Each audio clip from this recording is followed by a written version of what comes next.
I've been trucking for nearly 20 years now. You see a lot of weird things on the road. Some explainable, some not. But there was one night, a night I still can't shake, that made me question everything I thought I knew about the world. It was late, around 2:30 a.m., when I found myself driving down Sewell Mountain, a long, winding stretch of road in the middle of nowhere. The night was cold, and the only sounds were the hum of my engine and the occasional crackle of my CB radio. I was exhausted, but I had miles to go before I could pull over. That's when I saw her. A woman in a flowing white dress stepped onto the highway directly in front of my rig. Her hair was long and dark, trailing down past her shoulders, and she moved with an eerie, slow grace. For a split second, I thought she was just some lost hitchhiker or a drunk who had wandered onto the road. Then I realized she wasn't reacting to the massive 18-wheeler barreling toward her. I slammed on my brakes, my heart hammering in my chest. The rig screeched to a halt, and I braced for impact. But there was none. When the truck finally stopped, I jumped out, expecting the worst. I had been sure that I had hit her. But when I stepped onto the pavement and looked around, there was no one there. No body, no blood, nothing. The highway was empty. My breath came in quick gasps, white puffs of air in the cold. I walked in front of the truck, my flashlight cutting through the darkness. There were no footprints, not a single mark on the asphalt. I told myself my eyes were playing tricks on me. Maybe I was more tired than I thought. Maybe it was just a weird patch of fog catching the moonlight in a way that made it look like a person. I climbed back into my truck, still shaken, but determined to get moving. As I shifted into gear, I glanced at my side mirror and froze. She was standing right outside my window. Her face was inches from the glass, her dark eyes locked onto mine. Her lips were moving, but no sound came out. Her skin was pale, too pale, almost translucent under the dim dashboard lights. And then she smiled. It wasn't a normal smile. It was too wide, too unnatural, stretching across her face in a way that made my stomach churn. I don't remember making the conscious decision to move. My body took over, pure instinct kicking in.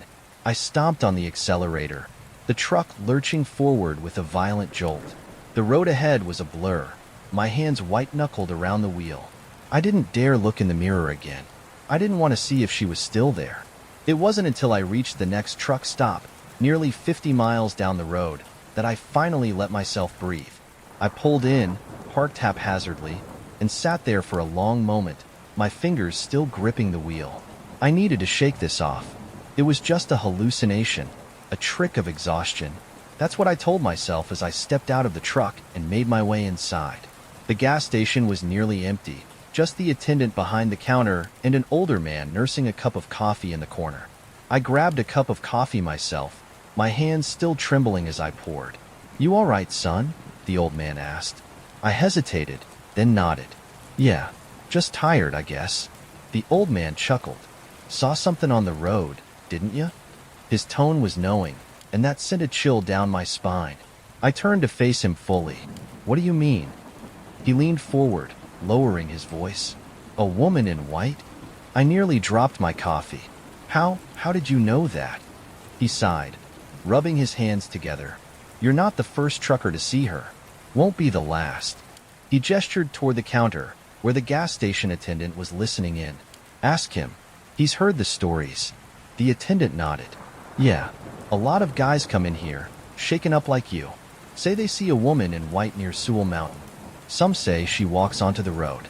Others say she just appears in their mirrors." I swallowed hard. "Who is she?" The old man shrugged. "No one really knows. Some folks say she was a bride who died in a wreck years ago. Some say she was murdered and left in the woods. Either way, she's been haunting that road for decades." I let out a shaky breath. This wasn't just my imagination. Other truckers had seen her too. I stayed at that truck stop longer than I needed to, drinking my coffee and trying to shake off the fear. When I finally got back on the road, I made sure to take a different route home. I never drove down Sewell Mountain again.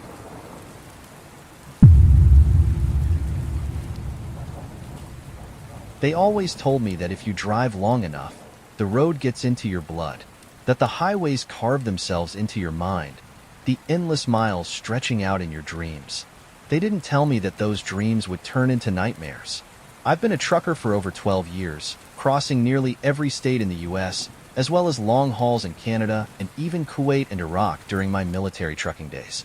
I've seen a lot, some of it tragic, some of it downright bizarre, but nothing has haunted me quite like the dreams. At first, they were just typical stress nightmares. You know the kind. Missing an exit, losing control of the truck, getting stuck in a tight spot with no way out. The kind of thing that jolts you awake, heart racing, but ultimately doesn't stick with you. Then they started to change. The first time it happened, I was on the road, somewhere between Tennessee and Kentucky, driving through the dead of night. My co-driver was asleep in the back, and I was doing my best to keep myself awake. Coffee, loud music, the usual tricks. The road was empty, just me and the occasional flicker of headlights from a distant overpass. And then, out of nowhere, I saw them. A row of cars, completely stopped in the middle of the highway. No brake lights, no warning, just dead in the road. I had no time to react. I slammed the brakes, my tires screeching against the asphalt. The truck shuddered violently, and I braced for impact. Then I woke up. I was still driving. The road was empty. My hands were tight on the wheel, my knuckles white. My heart was pounding so hard I could feel it in my throat. I shook it off, told myself I had just drifted off for a second, that it was nothing more than a micro-sleep episode.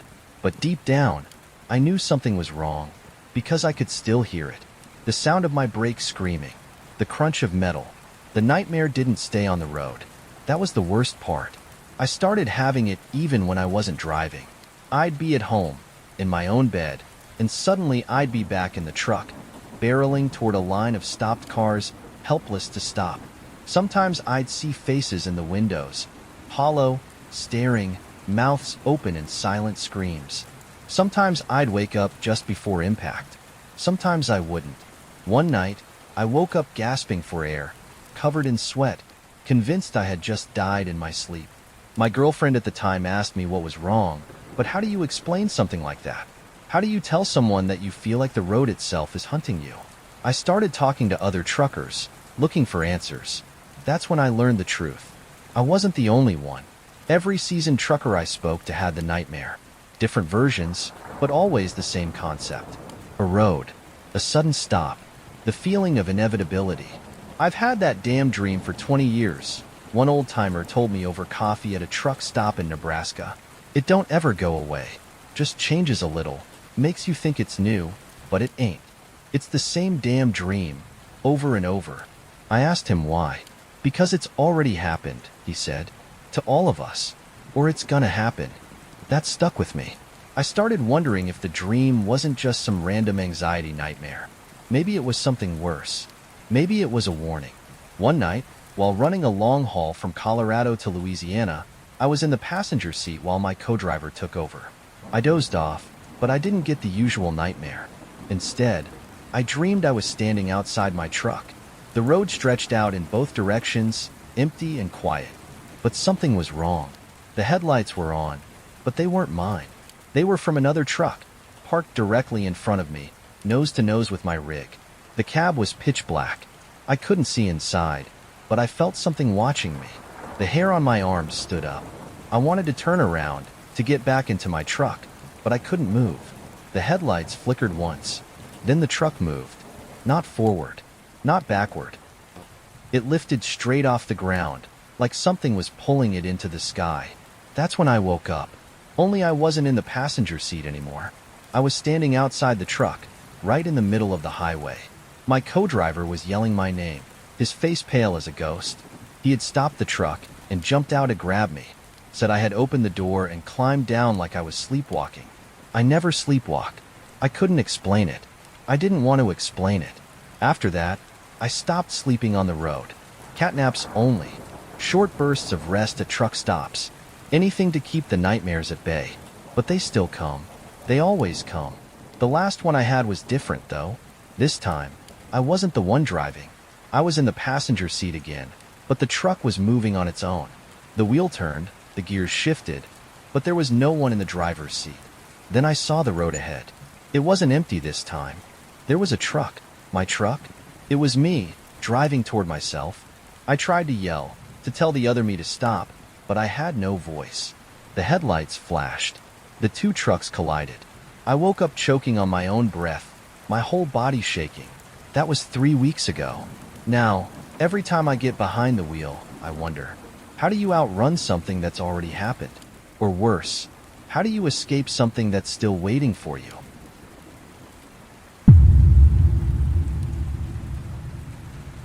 I've been a trucker for a long time, and I've seen my fair share of strange things on the road. There are the usual dangers, wild animals darting across highways, reckless drivers weaving through traffic, the occasional lost hitchhiker wandering too close to the shoulder. But nothing has ever made my skin crawl quite like the night I encountered something that still haunts me to this day. It happened nearly 15 years ago, back when I was still a rookie on the road. I was headed through Kentucky, hauling a load of produce toward Illinois. It was late, probably close to midnight, and I was starving. I had been planning to push through to the next major city, but my stomach had other plans.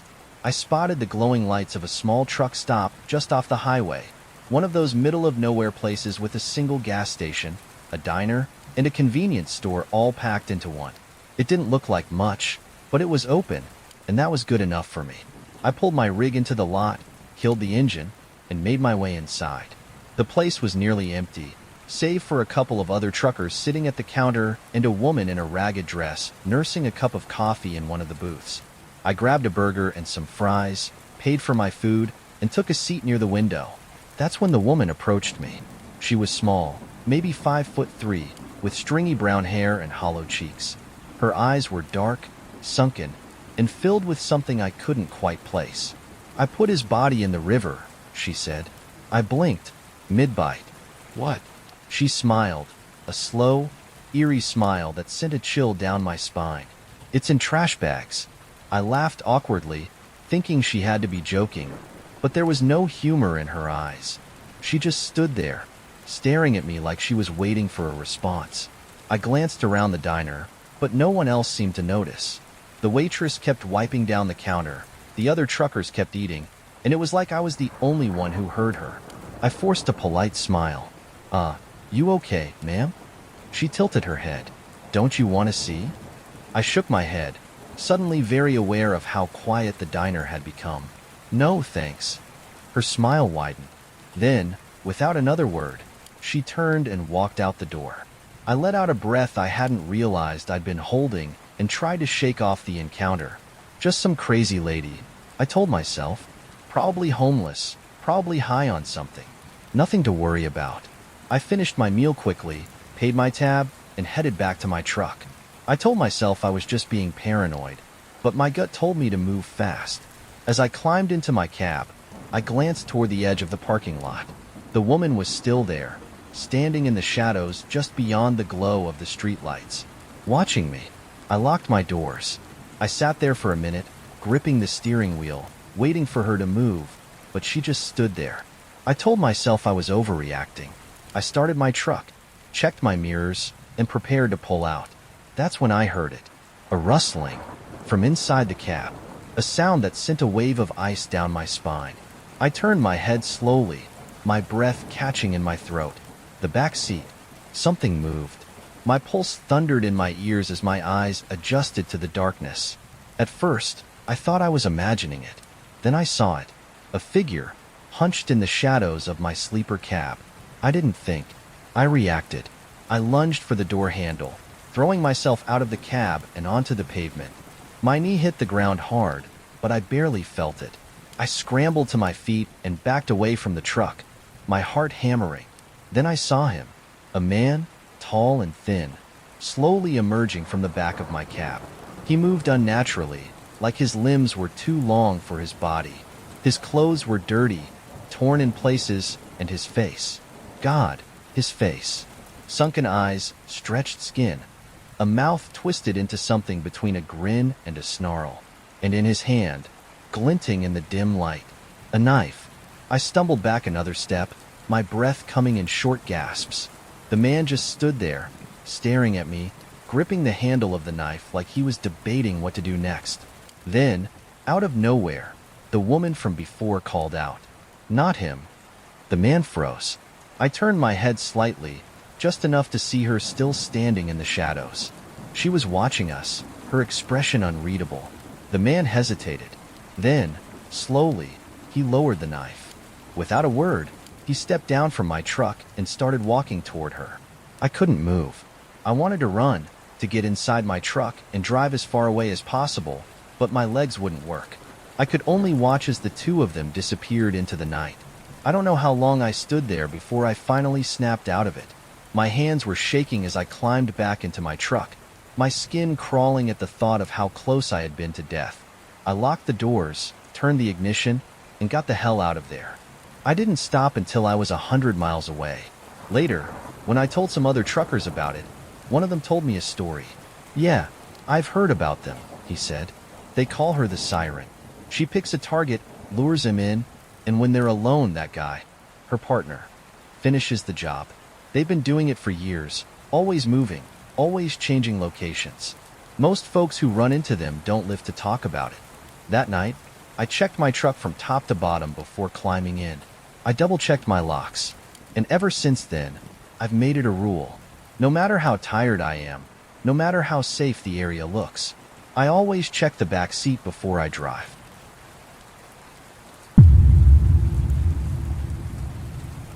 Truck stops sit on the edge of highways like forgotten islands, glowing under buzzing fluorescent lights. To most people, they're just a quick stop, gas, coffee, maybe a bathroom break before heading back to the road. But when you work at one, you start to notice the things others don't. You notice the people who linger. The ones who don't just stop in once but return, night after night. The ones who start to watch you. The ones who seem to be waiting for something. That summer, I learned how quickly a stranger can become a shadow in your life. It started during my second week working the night shift at a truck stop just outside of Lubbock, Texas.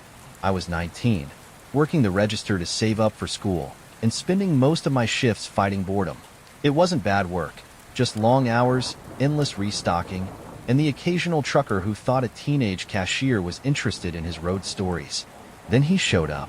The first time I noticed him, I was ringing up a couple of sodas for a father and his son. He was standing near the refrigerated drinks at the back of the store, staring. At first, I thought he was just waiting for someone, maybe trying to decide what to buy. But he never moved. His eyes didn't leave me. He was tall and lanky, his jeans dirty, his skin sunburnt and weathered. His hair was greasy, hanging in uneven strands, and his t-shirt looked like it had been worn for days. There was something about him that made my stomach knot. I told myself I was imagining things. A few minutes later, he grabbed a single bottle of water, walked up to the counter, and placed it down in front of me. "That'll be $1.29, I said, forcing a polite smile. He didn't respond. He just stared at me. Up close, I could see that his eyes were wrong. They weren't bloodshot or crazed, but empty, like there was nothing behind them. He pulled a few crumpled bills from his pocket, dropped them on the counter, and walked out without another word. I should have forgotten about him. Just another truck stop weirdo passing through. But the next night, he came back. And the night after that. And the one after that. Always at the same time. Always buying something small, water, a candy bar, a pack of gum. Always paying with crumpled bills. Always walking out without a word. At first, I tried to brush it off. Maybe he was just one of those lonely guys who didn't know how to interact with people. But as the weeks went on, his presence started to feel wrong. He never browsed, never looked at his phone, never did anything except walk in, buy something, and leave. And he never stopped watching me. One night, my coworker, Angela, nudged me as we cleaned up before closing. "That guy's here again," she muttered under her breath. I glanced toward the door. Sure enough, he was standing just inside, staring. "He ever say anything to you?" I asked. Angela shook her head. "No, just buys his junk and leaves. Creeps me the hell out." I nodded, relieved that I wasn't imagining it. That night, after my shift ended, I walked to my car feeling more paranoid than usual. I kept checking over my shoulder, scanning the dark lot for any sign of him, but he was gone. I told myself I was just being dramatic. The next night, he wasn't in the store when I started my shift. I should have felt relieved, but something about the sudden absence made me uneasy. At around 1 a.m., Angela went to take out the trash. She came back inside looking pale. "He's outside," she said, voice tight, "just standing by the pumps." I felt a cold wave of fear rush over me. We both looked through the store windows. He was standing near one of the diesel pumps, not getting gas, not moving, just staring. Angela grabbed her phone. "Screw this. I'm calling security." I watched through the glass as she dialed. As if he knew, the man suddenly turned and walked toward the edge of the lot, disappearing into the darkness beyond the streetlights. When security showed up 10 minutes later, he was gone. That was the night I decided I needed to be more careful. I started parking closer to the store, always making sure someone walked out with me at the end of my shift. For a few nights, he didn't come back. I started to think maybe we had scared him off.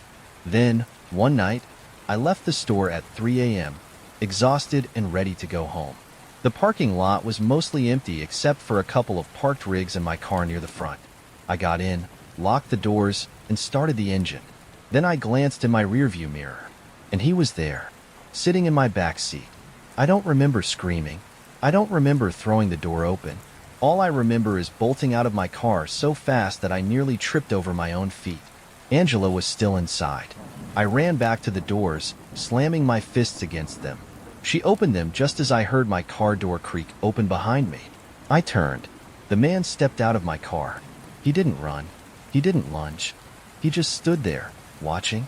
His face was blank, like he wasn't even human. Then he smiled. Not a normal smile. A slow, stretched grin, like he had been waiting for this moment. Then, without a word, he turned and walked away, disappearing into the darkness. By the time the cops arrived, he was long gone. They checked the security cameras. The footage showed him walking around the lot for nearly an hour before I left, circling the pumps, watching the doors.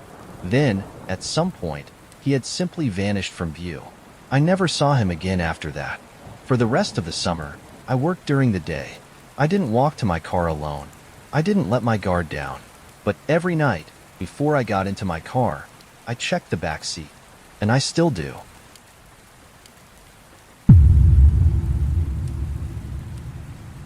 Trucker swap stories. It's what we do. You sit in a diner long enough, you'll hear them. Tales about haunted highways, ghostly voices on the CB, strange figures appearing on empty roads. Most of them, you can write off as road fatigue, exhaustion playing tricks on a driver's mind. But every now and then, you hear a story that sticks with you. This one stuck with me. I was running a haul through Arizona, a long, empty stretch of highway cutting through the desert.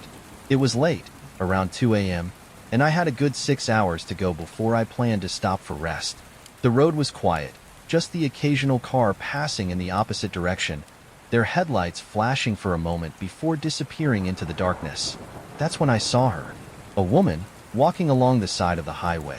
She was dressed in a pale blue dress that fluttered in the warm night breeze, her long blonde hair catching the moonlight. She wasn't hitchhiking, no thumb out, no backpack, but she was walking with purpose, like she knew exactly where she was going. I didn't stop. I never pick up hitchhikers. Too many stories, too many risks. But something about her felt strange. I kept driving, watching her in my mirrors. Then, just as I passed, she turned her head toward me. And I swear to God, she smiled. Not a friendly smile. Not a grateful, hey thanks for not running me over kind of smile. A knowing smile, like she had been waiting for me. A chill ran down my spine, despite the heat. I told myself to shake it off, probably just some local wandering home. Maybe a broken down car somewhere up ahead. But as I checked my mirrors one last time, my stomach twisted into a knot. She was gone. Just gone. I sat up straighter, checking the shoulder, the desert beyond. There was nowhere for her to go. No houses, no side roads, nothing but sand and shrubs. Still, I kept driving. I turned up the radio, trying to drown out the unease creeping up my spine. That's when the CB crackled. "Hey, anyone out on Route 87? I grabbed the mic. "Yeah, I'm rolling through." "Who's this?" The voice came back, scratchy but clear. "Name's Doug. You see the woman?" I felt my skin go cold. I hesitated, then answered, Yeah, blue dress, blonde hair. Just a minute ago. Silence. Then, you need to get off that road? I frowned. What the hell are you talking about? Doug exhaled hard, like he was debating how much to say. She's been out there for years. No one knows where she comes from, but every now and then, truckers see her walking that stretch. I felt my grip tighten on the wheel. So what? She's just a drifter? Another pause. Then, they say if you look back, she gets closer. A shiver crawled up my spine. What do you mean? Doug's voice was quieter now. I mean, if you check your mirror, she'll be closer than before. And every time you look, she'll be closer still. I swallowed hard. My pulse hammered in my ears. I didn't want to look. I told myself it was bullshit. Just a stupid trucker ghost story. But I had looked back, and she had disappeared. My hands felt slick against the wheel. I took a deep breath, forcing a chuckle. All right, Doug. Nice try. You almost got me. No response. Then, static. Then, check your mirror. I felt my stomach drop. I didn't want to, but some terrible, morbid part of me needed to.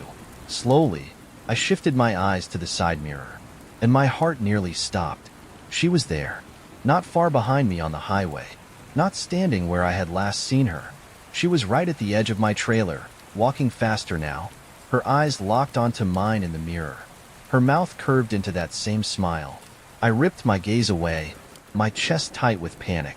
My foot pressed harder on the gas, the truck groaning as I pushed past my usual speed. The CB crackled again. Don't look again.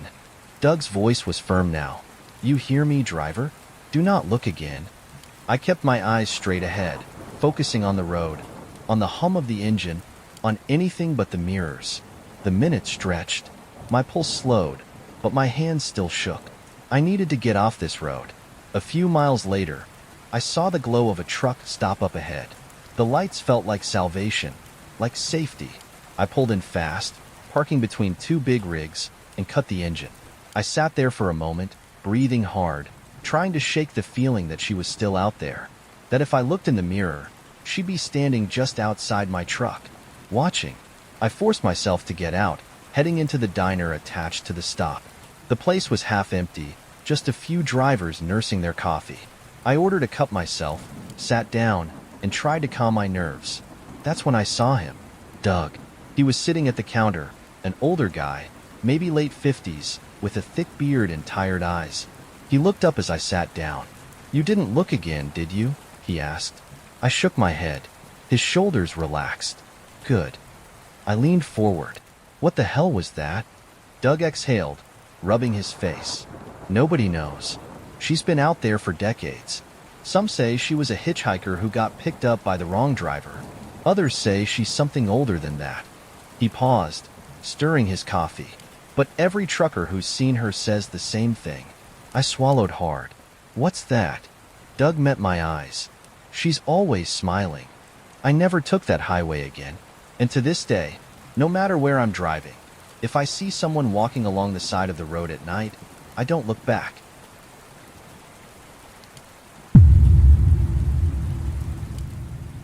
Night driving in the middle of nowhere does something to your senses. The hum of the tires against the road, the glow of the dashboard, the endless stretch of highway disappearing into the dark. It all plays tricks on your mind. You start to see things that aren't there, shadows moving in the trees, shapes forming in the fog. But sometimes, the things you see are real. And sometimes, they're worse than you could have imagined. I was somewhere in rural Wyoming, the kind of stretch where you could go an hour without seeing another car. It was a cold night, the kind that made the stars feel sharper, the landscape empty except for occasional clusters of trees breaking up the endless fields. The highway was quiet, just me and the occasional flicker of headlights miles behind me. Then I saw him, a child, no older than 8 or 9, standing at the edge of the road. His clothes were dirty, his hair matted, his arms wrapped tightly around himself. He wasn't moving, just staring at my truck as I approached. I slowed down. Everything in me told me something was off. What the hell was a kid doing out here alone at nearly 3 in the morning? There were no houses nearby, no driveways, no signs of a wreck. Just a boy in the middle of nowhere, looking like he had been out there for hours. I eased my foot onto the brake. That's when he moved. Not toward me, away. He turned, stumbling into the ditch at the side of the road, disappearing into the tall grass. I pulled over.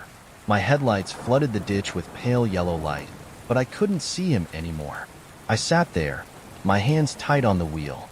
Something about this felt wrong. I grabbed my flashlight and climbed out of the truck. The air was freezing, my breath curling in front of me. The silence felt too thick, too heavy. I stepped toward the ditch. "Hey kid," I called out. "You all right?" No answer. I moved closer, shining my light over the grass, scanning for movement. Then I saw him. He was crouched low, just past the reach of my headlights, his back turned toward me. His arms were wrapped around his knees, his body shaking. "Hey, bud, are you hurt?" I took another step forward. His head twitched, not in a natural way. I stopped. Something was wrong with the way he was sitting. His back was too stiff, his shoulders too tense. I swallowed hard. "You need help?" Slowly, so slowly, the boy turned his head, but not like a normal person. His body stayed crouched, unmoving. Only his head turned, twisting too far, the motion jerky and unnatural, like something learning how to move for the first time. I stumbled back. My breath caught in my throat. His face, Jesus Christ, his face wasn't right. His eyes were wrong, too large, too black. His mouth stretched in an unnatural grin. His teeth too sharp, too many. His skin looked like it had been stretched too thin over his bones, barely containing something underneath. Then he moved. Not like a scared kid, not like someone injured. He lunged. I didn't think. I ran. I turned, sprinting back toward the truck, my boots slipping against the gravel. I could hear something behind me, the sound of feet hitting the dirt, but it wasn't fast. It wasn't running. It was crawling. I reached the cab, yanking the door open, diving inside. My hands were shaking as I slammed it shut, locking it in one frantic motion. My breath came in short gasps, my heartbeat hammering in my ears. I forced myself to look up. He was there. Not at the door, not at the front of the truck, but on the hood. His hands were pressed flat against the metal, fingers too long, nails too sharp. His body was twisted, his head tilted at an impossible angle, those black eyes locked onto mine. He grinned wider. Then he lifted a single hand and tapped on the windshield. Once, twice. A slow, deliberate motion, like he was testing something. I slammed the truck into gear. The engine roared to life, the headlights flooding the road. The thing didn't flinch. I didn't hesitate. I floored it. The truck lurched forward, the sudden motion throwing him backward. I didn't look to see where he landed. I didn't want to know. I just drove. For miles, I didn't let up. My hands were tight on the wheel, my breath uneven. I kept checking my mirrors, expecting to see him behind me, but the road was empty. By the time I reached the next truck stop, I was shaking. I pulled in, parked, and just sat there, trying to process what had happened. Had I imagined it? Had I fallen asleep at the wheel? Was it exhaustion messing with my head? I stayed there until the sun started to rise. Only then did I feel safe enough to keep driving. But I never took that route again, and I never stopped for people on the side of the road anymore.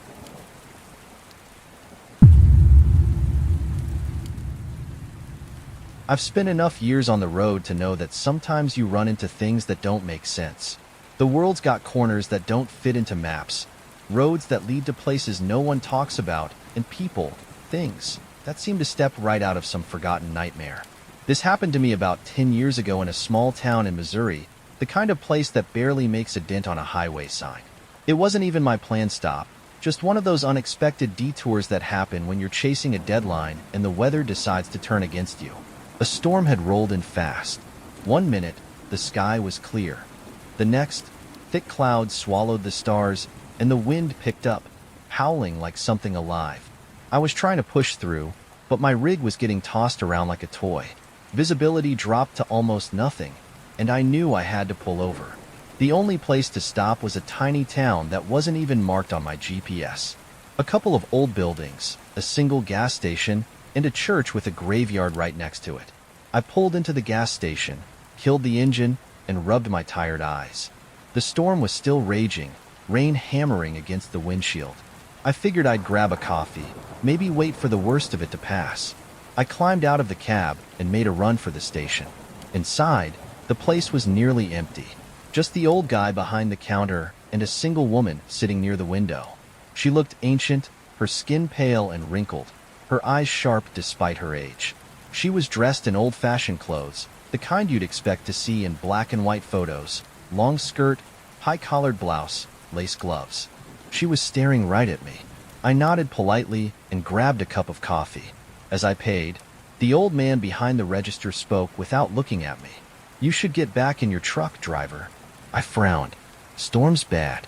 Thought I'd wait it out." The old woman shifted in her seat. "No," she said softly. "You shouldn't stay here." Something in her voice made the hair on my arms stand up. I glanced outside. The storm wasn't letting up. The streetlights flickered against the wind, casting strange, jumping shadows across the pavement. "Look, lady, I just need a few minutes." "No." This time, she was firm. She stood, moving with surprising grace, and stepped closer. "You need to leave. Now." Her voice had that weight to it, that tone that doesn't leave room for argument. I looked at the old man for some kind of explanation, but he just shook his head, his face grim. "You should listen to her." I exhaled sharply. "All right," I muttered, more to myself than anyone else. I wasn't in the mood for whatever local superstition this was. I turned to go, coffee in hand, but as I reached the door, the woman spoke again. "They come when the wind howls." I stopped. Slowly, I turned my head back toward her. She was staring past me now, out the window, where the rain had started to let up. The wind was still screaming through the streets, rattling the glass. I swallowed, suddenly unsure. "Who?" Her eyes flicked to mine. "The ones who don't rest." A sharp gust of wind hit the building, making the walls creak. I stepped outside before she could say anything else. The air was thick, heavy with the smell of wet earth and something else. Something sour, something rotting. The streetlights buzzed and flickered, casting the whole town in an eerie, stuttering glow. I hurried back to my truck, every instinct screaming at me to get the hell out of there. As I climbed into the cab and shut the door, I happened to glance at the graveyard next to the church, and that's when I saw them. Figures, standing between the gravestones. At first, I thought they were just shadows, tricks of the light playing against the wind. But as my eyes adjusted, I realized they weren't standing still. They were moving. Slow, jerky movements, like they were testing their limbs, like they were trying to remember how to walk. My breath caught in my throat. There were dozens of them, and they were turning toward me. I threw the truck into gear so fast I nearly stripped it. The tires skidded on the wet pavement as I pulled out of the lot, heart hammering in my chest. In the mirror, I saw the figures step onto the road, their heads tilted at odd angles, their bodies twitching as they moved. They weren't running. They didn't have to. I was already leaving. I hit the highway doing 80, not caring about the rain, not caring about the wind, just needing to get as far away as possible. It wasn't until an hour later, when I finally stopped at another truck stop miles away, that I realized something chilling. The old woman, her clothes, her gloves, her eyes. She had looked like someone from another time, like someone who had already lived her life. And the way the old man had spoken to her, the way he hadn't questioned her once, like he knew exactly who she was, or what she was. I never found that town again. Tried searching for it later, just to see if it was real, but there was nothing. No record, no mention of a place that fit its description, like it had never existed. But I know what I saw, and I'll never forget what the woman told me. They come when the wind howls.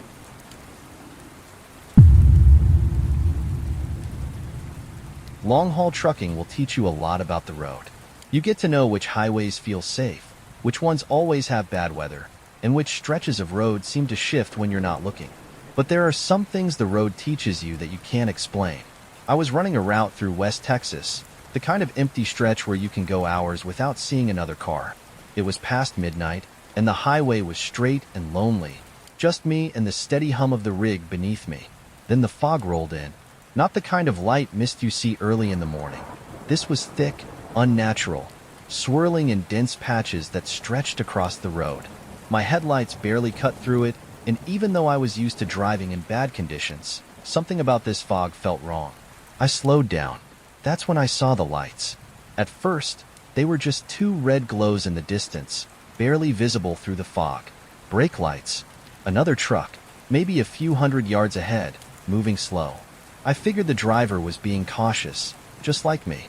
But as I got closer, I realized something was off. The truck ahead of me wasn't moving at a normal speed. It wasn't braking, wasn't accelerating. It was just coasting. And the closer I got, the more I noticed something else. There was no trailer, just a cab, dark and hulking, pulling nothing behind it. That wasn't unheard of, but something about it sent a chill through me. I couldn't see the driver. No flicker of movement in the mirrors, no outline of a person behind the wheel. Just those glowing red lights, floating in the fog. I reached for my CB. "Hey, driver. You all right up there?" Static. I tried again. "You need a hand? You're moving kinda slow." Nothing. I was getting closer now, close enough to make out details. The cab was old. Really old. One of those models from the 60s or 70s, the kind you don't see on the road much anymore. And it was pristine. No rust. No dirt.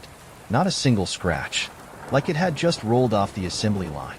A cold prickle ran down my neck. Then, without warning, the truck stopped. No brake lights. No screech of tires. Just stopped, dead in the middle of the highway. I slammed my own brakes, my heart hammering. My rig shuddered as I slowed, the weight of my trailer pushing against me. For a second, I just sat there, gripping the wheel, staring at the unmoving cab in front of me. Something was wrong. I should have seen the driver by now. A shadow in the window. A door opening. Something. But the truck was still, like it was waiting. Then the fog thickened. It rolled in heavy, swallowing the truck ahead of me. The red lights dimmed, flickering like candle flames. And then, they went out. The truck was gone. Not like it had driven off. Not like it had pulled away into the mist. Just gone. The highway was empty. My headlights stretched into the distance, illuminating nothing but pavement and swirling fog. I sat there, breathing hard, trying to make sense of what just happened. Maybe it had pulled off the road. Maybe I just thought I was closer than I was. But deep down, I knew better. The CB crackled. For a moment, I thought someone was responding to my earlier call. Then I realized it was the sound of a laugh. Low, crackling, just barely above a whisper. And beneath it, the sound of an engine. A deep, rumbling growl, like an idling truck. The fog shifted, and in my mirror, the red lights. Behind me. I didn't think. I hit the gas, my tires skidding for half a second before catching traction. My rig surged forward, the speedometer climbing. I didn't care about the fog. I didn't care about the road. I just needed to get away. The CB crackled again. A voice this time, rough and distant, like it was coming from 100 miles away. "You can't outrun it." I didn't answer. I just drove. For miles, I didn't let up. My knuckles were white on the wheel, my breath tight in my chest. I kept checking my mirrors, expecting to see those red lights again, but the highway was empty. Eventually, the fog thinned. The sky started to lighten with the first hints of dawn. Only then did I slow down. I pulled into the next truck stop and parked, my hands still shaking. Inside, I grabbed a coffee, my mind racing through what I had seen. One of the older drivers at the counter must have noticed my face, because he gave me a knowing look. "Something spook ya, driver?" I hesitated. Then I said it. "I saw a truck," I murmured. "No trailer. Just a cab. Old model. Red lights in the fog." The old driver went pale. He set his coffee down. "You seen the ghost truck?" I exhaled sharply, rubbing a hand over my face. "Ghost truck?" The man nodded. "Driver's been talking about it for decades. Shows up in bad weather, always moving slow like it's leading you somewhere." He paused, lowering his voice. "Then it disappears. And if you don't leave fast enough, well..." He didn't finish. He didn't have to. I left that truck stop without asking any more questions. I never saw the ghost truck again, but I never forgot. And every time I drive through thick fog, I keep my eyes straight ahead, because I know that if I check my mirror, I might see those red lights, waiting.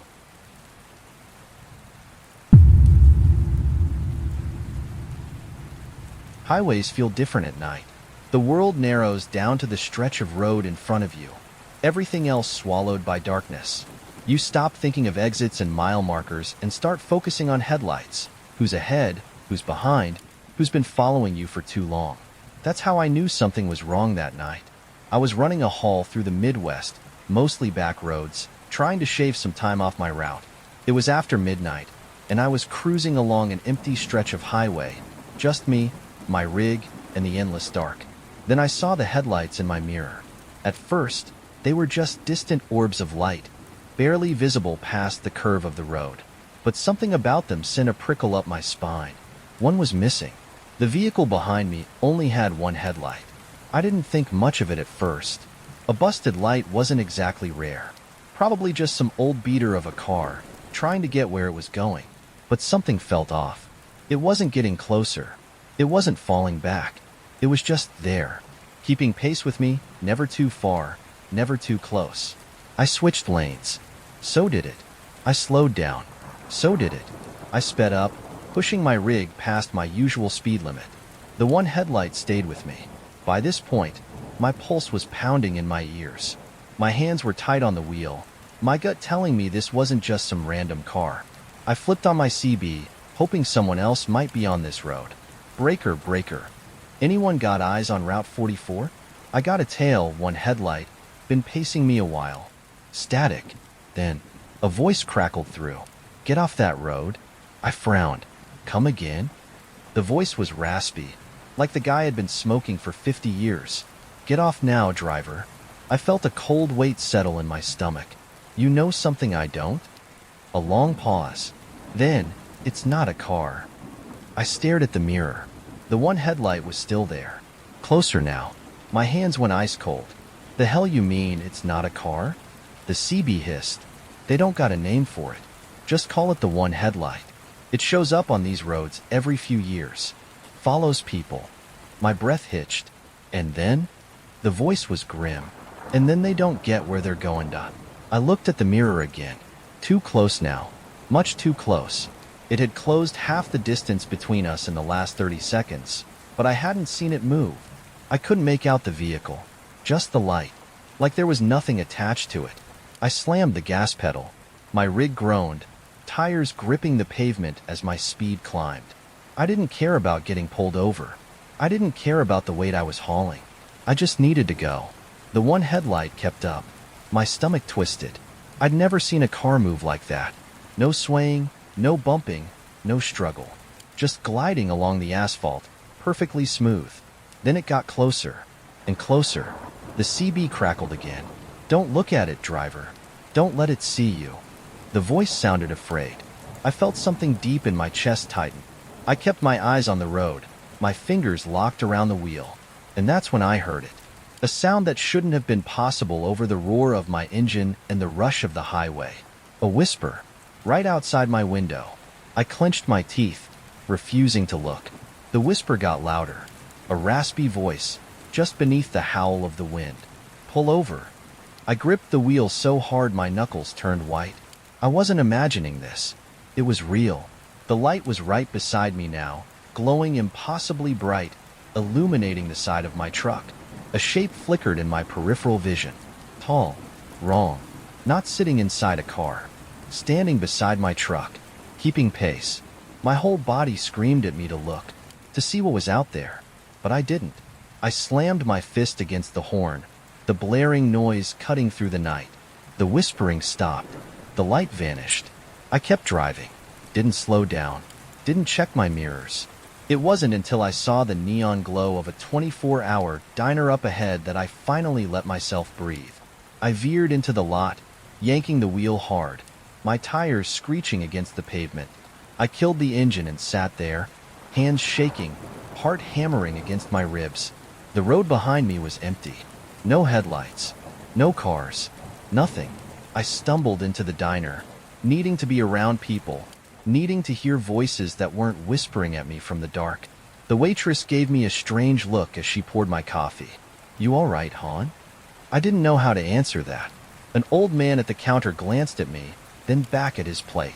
You seen the one headlight, didn't you? I froze. He didn't look at me when he spoke. Just kept stirring his coffee, voice low. Every few years, someone sees it. Always the same. One headlight, following him for miles. Waiting for what? I asked, my throat dry. The old man finally looked at me. For you to look. I never took that highway again. And I never, ever check my mirrors at night.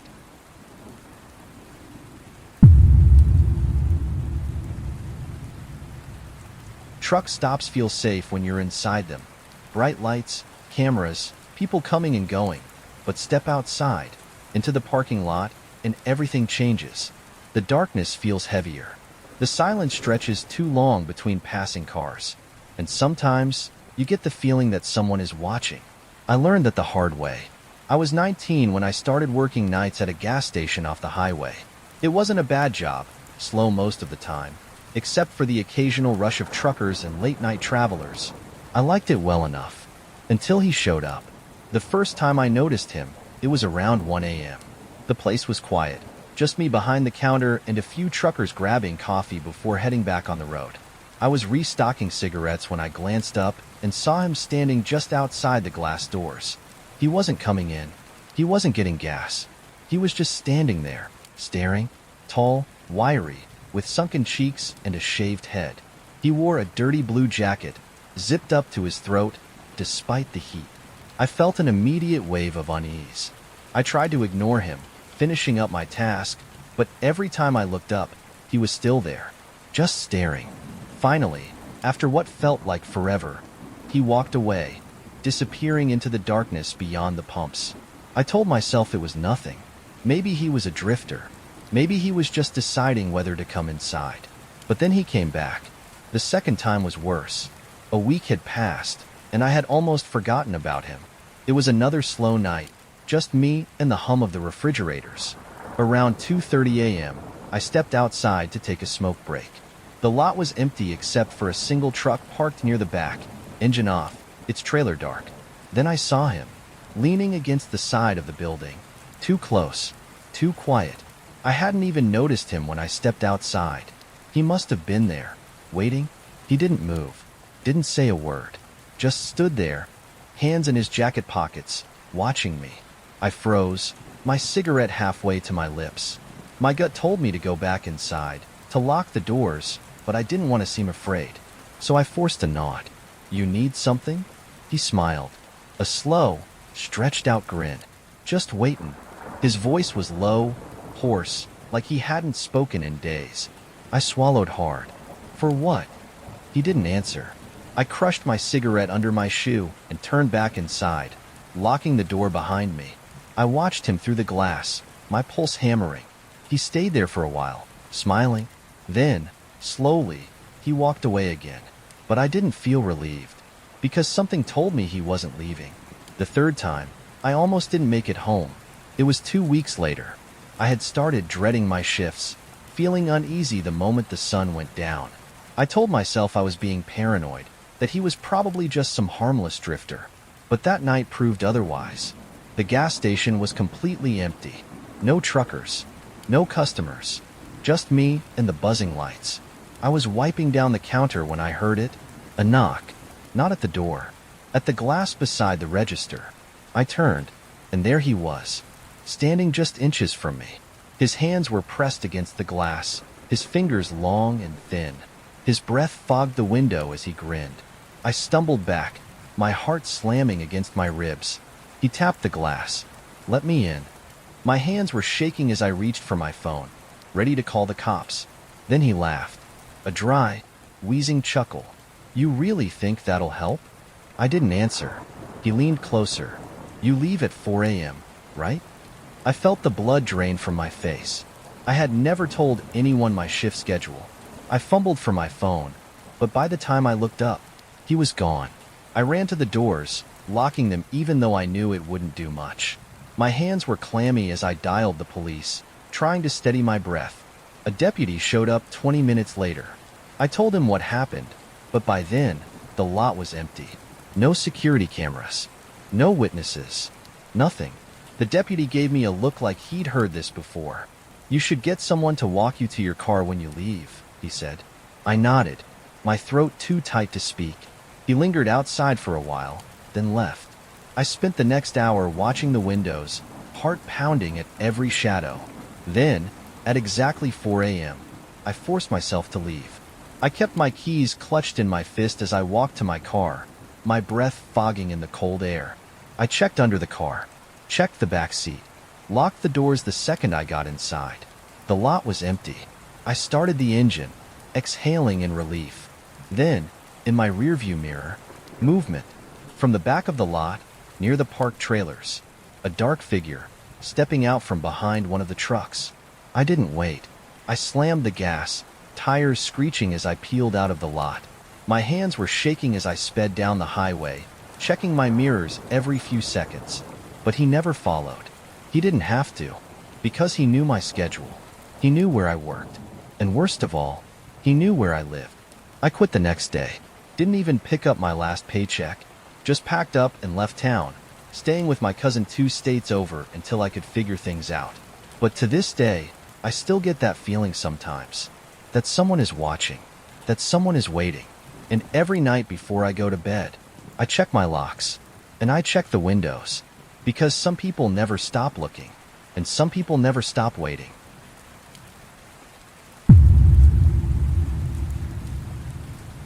Working nights at a gas station off the highway, you get used to strange people. Drifters, truckers, and folks just passing through. Most of them harmless, just looking for coffee or a pack of smokes before hitting the road again. But every now and then, someone sticks around too long. Someone notices you. And that's when things get dangerous. I was 21, working the graveyard shift at a truck stop outside of Amarillo, Texas. It wasn't a bad job. Quiet most nights, just a few truckers stopping in for coffee or fuel. The regulars were friendly, easy to talk to, and I liked the solitude of the night shift. Until he showed up. The first time I saw him, it was past midnight, the station nearly empty. He came in through the front door, tall, lanky, his beard patchy and unkempt. He wore a trucker's cap pulled low over his eyes, his clothes faded and dusty like he'd been on the road for days. At first, he seemed like any other driver. He grabbed a coffee, lingered near the snack aisle, then walked up to the counter. "You work here often?" His voice was slow, casual. I gave him a polite nod, ringing up his total. "Yeah, most nights." He smiled. Something about it made my stomach twist. I couldn't put my finger on why. Maybe it was the way his eyes lingered on me too long, or how his smile never quite reached them. He took his coffee and walked out without another word. I should have forgotten about him, but then he came back. A week later, I was restocking the shelves when I glanced out the window and saw him sitting in his truck, just sitting there. The lot wasn't busy. No other customers. Just his rig parked near the pumps, engine off, headlights dark. Watching. I told myself I was imagining things. Maybe he was taking a break, checking his route, waiting on a call. But he didn't move, didn't get out, didn't leave. I went back to work, forcing myself to ignore the gnawing unease in my stomach. But when I looked up 20 minutes later, he was still there. I took a deep breath, my pulse picking up. I wasn't about to walk outside alone, but I couldn't just stand there either. So I called my coworker, Angela, who was in the back. "Hey, you see that guy?" I asked when she walked up front. She peered out the window, frowning. "Yeah, been there a while?" I nodded. She shrugged. "Maybe he's waiting on a delivery." Maybe, but it didn't feel right. I watched the truck for another 10 minutes before the engine finally roared to life. He pulled out of the lot slowly, taking his time. And as he drove past the window, he turned his head and smiled. A slow, stretched grin. Like he knew. Like he liked that I had noticed. I shivered, watching his taillights disappear into the night. Angela nudged me. Creepy, but probably nothing. Just a guy with too much time on his hands. I forced a laugh, pretending it didn't bother me. But I started locking the doors after midnight. A few nights later, I was outside on my break, smoking a cigarette near the dumpsters when I heard it. Footsteps. Soft, slow, coming from the side of the building. I turned fast, my breath catching. And there he was, standing just beyond the glow of the streetlights, watching. My pulse slammed in my ears. "Can I help you?" He didn't answer. just smiled that same smile. Then he took a step closer. I dropped my cigarette and bolted for the door, fumbling with my keys, heart hammering. By the time I got inside and locked the door behind me, he was gone. I didn't tell Angela, didn't tell my manager. I didn't want to sound paranoid, but I stopped taking my breaks outside, and I started parking closer to the building. 2 weeks passed. I hadn't seen him since that night by the dumpsters. I started to relax, convincing myself I had overreacted. Maybe he was just some lonely trucker, harmless but awkward. Then, one night, I was closing up alone when my phone buzzed. A text from a number I didn't recognize. "Nice red jacket. Looks good on you." I froze. I was wearing a red jacket. Right then, my hands went clammy. I spun around, scanning the parking lot through the window. The streetlights buzzed, casting long shadows over the pavement. The lot was empty. I checked the security cameras. Nothing. I told myself it was a prank, that someone from work was messing with me. Then another text came in. "Why'd you stop taking smoke breaks? I miss our time together." A cold wave of nausea rolled through me. I felt exposed, like a spotlight had been turned on me. I called Angela. She picked up groggily. "What's up?" "Someone's watching me," I whispered, my voice shaking. "I think it's him." Angela was awake in an instant. "Stay inside. I'm calling the cops." I paced behind the counter, hands trembling as I gripped my phone. 5 minutes later, red and blue lights flooded the lot. The deputy checked the area, questioned me, took down the number that had texted me. But there was nothing they could do. No real crime had been committed. "I'd keep my eyes open," the deputy said. "Guys like that, they don't just stop." I nodded, swallowing the lump in my throat. That was my last shift at the gas station. I quit the next morning. But even after I left town, I couldn't shake the feeling that he was still watching, that he was waiting. And sometimes, late at night, when I check my phone, I still get texts from an unknown number. "You can't ignore me forever."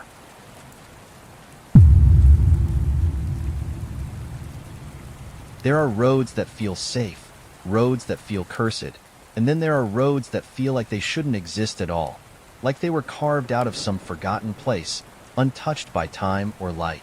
I found one of those roads deep in the Nevada desert, running a midnight haul toward Colorado.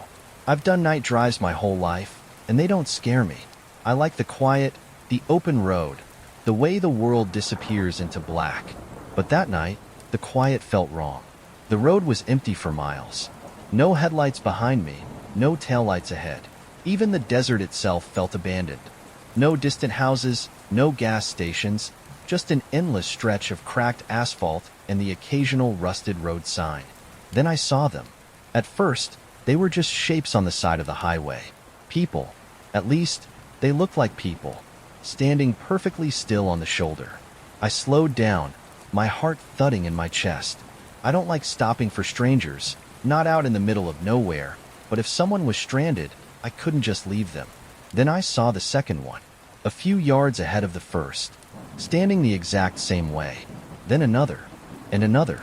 A line of people stretching down the road, all facing away, all motionless. The pit in my stomach grew. I eased up on the gas, creeping past them, getting a better look. Their clothes were wrong. Torn, dusty, like they had been wearing them for decades. Their arms hung limp at their sides. Their skin was gray. Not pale, not sickly, gray. And then I noticed something else. Their feet. They weren't touching the ground. I felt a wave of cold terror, my pulse pounding in my ears. I gripped the wheel tight, forcing myself to breathe. My mind was trying to come up with a rational explanation. Some kind of art installation? A local ritual? A prank? But deep down, I knew. This wasn't a joke. This wasn't human. I kept driving, faster now, wanting nothing more than to put them behind me. Then, just as I passed the last figure, they turned, all at once. A snapping, synchronized movement, like someone had yanked invisible strings. I slammed the gas. The truck roared forward, tires screeching as I tore down the highway. My eyes flicked to the mirrors. They were on the road now, not running, not walking, just gliding toward me. Their faces were blank, mouths slightly open, eyes black, They were getting closer. Too fast. The road stretched endlessly ahead. Nowhere to turn off, no way to outrun them.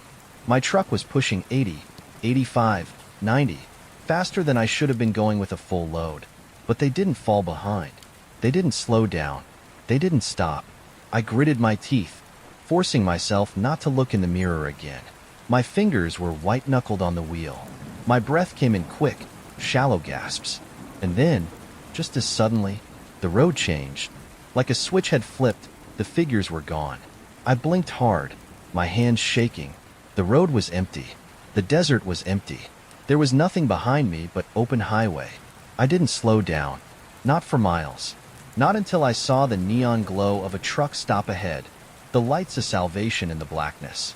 I pulled in fast, nearly missing the entrance, tires screeching as I veered into the lot. I killed the engine, and I just sat there, breathing hard. For a long time, I didn't move. Then, slowly, I forced myself to check the mirrors one last time. Nothing. I stumbled inside the diner, needing to be around people, needing to hear voices that weren't whispers in the dark. A few truckers sat at the counter, muttering over coffee. I grabbed a cup myself, my hands still shaking as I sipped. The old guy next to me glanced over. "You look like you've seen a ghost, driver." I forced a weak chuckle. "Something like that." He nodded slowly, as if he already knew. I hesitated, then finally asked, "You ever seen people out on the highway? Just standing there?" His eyes darkened. "You took Route 50, didn't you?" I stiffened. "How'd you know?" The old man set down his coffee. "You ain't the first." I swallowed hard. "What are they?" He exhaled. "No one knows. Some folks say they're spirits. Others say there's something worse. But every trucker who's seen him says the same thing." I leaned in. "What?" The old man's voice dropped to a whisper. "If you stop, you don't leave." A shiver crawled up my spine. I left that truck stop as soon as the sun rose. I never took Route 50 again, and I never, ever stopped for figures on the side of the road.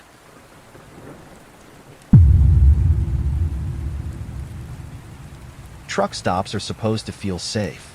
Bright lights, open lots, people coming and going at all hours. But I've learned the hard way that sometimes the worst things happen in places where you think you're safe. This happened a few years back when my girlfriend, Lisa, decided to ride along with me on a long haul. She'd never been on the road with me before, and she was excited about the adventure of it. Seeing new places, sleeping in the cab, experiencing my world for a while. That excitement didn't last. We were headed through New Mexico, planning to stop at a truck stop just outside of Albuquerque. It was one of those big ones. Fuel, food, showers, even a small motel attached. I had been there a few times before, and it always seemed fine. But that night, something felt off. The lot was nearly empty when we pulled in. Just a few scattered rigs parked under the dim glow of the streetlights, their engines rumbling softly. The air was thick, humid, carrying the distant scent of rain. Lisa stretched, yawning. "I'm gonna run in and use the bathroom," she said. I nodded, too tired to think much of it. "I'll fuel up while you're in there." She hopped down from the cab and headed inside. And that was the last time I saw her for nearly an hour. At first, I didn't think much of it. I finished fueling up, parked the rig, and waited. 5 minutes. 10 minutes. 15.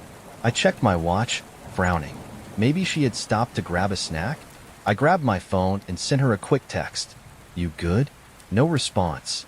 I felt a flicker of unease, but told myself not to be paranoid. Maybe the signal was bad inside, but something gnawed at me. I decided to go in and check. The truck stop was nearly empty. A single cashier stood behind the counter, staring at his phone. The fluorescent lights buzzed overhead, casting everything in that weird, washed-out glow. I walked past the shelves toward the restrooms, calling Lisa's name. Silence. I pushed open the door to the women's restroom, hesitating. "Lisa?" Nothing. The stalls were empty. My pulse picked up. I stepped back out, scanning the store. She had to be here somewhere. That's when I saw it. Her phone, sitting on the floor near the freezer section. Screen cracked, like it had been dropped. A chill crawled up my spine. Lisa never went anywhere without her phone. I grabbed it, my hands clammy. My thumb swiped at the screen. A single text was open. A draft, never sent. Something's wrong. A cold wave of panic hit me. I turned to the cashier, my voice sharp. "Did you see my girlfriend come in here?" He looked up, blinking like he had just noticed me. Maybe? What'd she look like?" I clenched my jaw. Short, brown hair, red hoodie. He frowned, scratching his neck. Think I saw her head toward the back. My stomach twisted. The back of the store led to the showers and the motel. I moved fast, pushing past the shelves and through the dimly lit hallway that led to the motel entrance. The air smelled musty, the carpet stained and worn. A single vending machine flickered against the wall, buzzing with static electricity. I passed the showers, empty. Past the ice machine, dripping, hissing. Then I heard it, a muffled sound, like someone struggling. I turned the corner and saw a door slightly ajar. Room 107. Something inside me snapped. I shoved the door open so hard it slammed against the wall. And there she was, Lisa, sitting on the edge of the bed, wide-eyed, shaking, and standing in front of her, a man, tall, greasy hair, a motel uniform too tight on his lanky frame. His eyes snapped to me, his face twisting in surprise. "Hey man," he started, raising his hands. "This ain't what it—" I didn't let him finish. I grabbed him by the collar and threw him back against the wall. He hit the dresser, knocking over a lamp, sending a glass bottle crashing to the floor.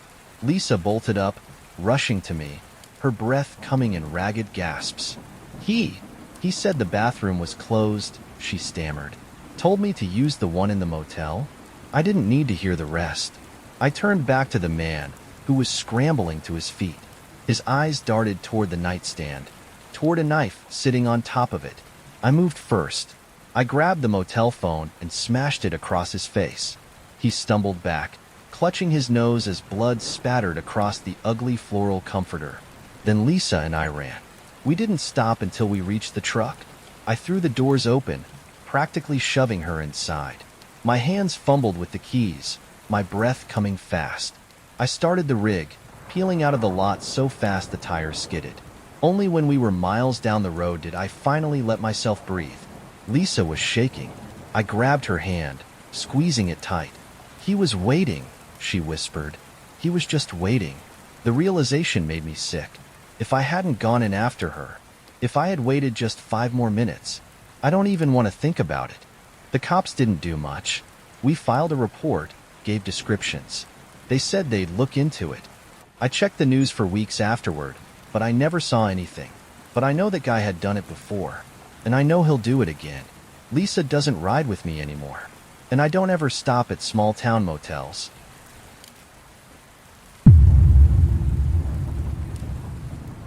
Truckers have their own set of rules, things you don't learn in training, things no company handbook will tell you. Like which truck stops to avoid after dark, which highways feel wrong. And then there's the black dog. Some say it's just an old legend, a warning passed between drivers to keep them alert on long hauls. Others swear it's something real. One thing's for sure, if you see the black dog, you'd better listen. Because not everyone gets a second chance. I was running a long-haul route through the Appalachian Mountains, heading east toward Virginia. It was late, probably close to 2 a.m., and I was pushing through my second shift without sleep.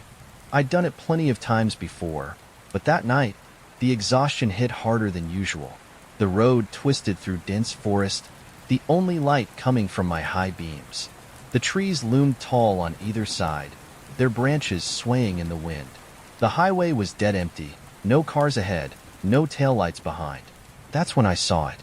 A black shape sitting at the edge of the road. I thought it was a lump of roadkill at first, but as I got closer, my stomach knotted. It was a dog. Not just any dog, huge, almost the size of a wolf. Its fur was dark as coal, absorbing the light instead of reflecting it. Its eyes glowed a faint, eerie yellow. But what made my breath catch? It wasn't moving, not shifting, not twitching, not even blinking, just staring at me. A chill crawled up my spine. I've seen plenty of strays on the road, but something about this one felt wrong. I forced myself to keep going, trying to shake the uneasy feeling in my gut. But as I passed, I did something I shouldn't have. I checked my mirrors, and my breath froze. The dog was still there. Same spot, same posture, like it hadn't moved at all. That's when my CB crackled to life. "You see it, driver?" I jolted, gripping the wheel tighter. "Who's this?" I asked, voice tense. Static. Then, "You seen the dog?" I swallowed hard. "Yeah.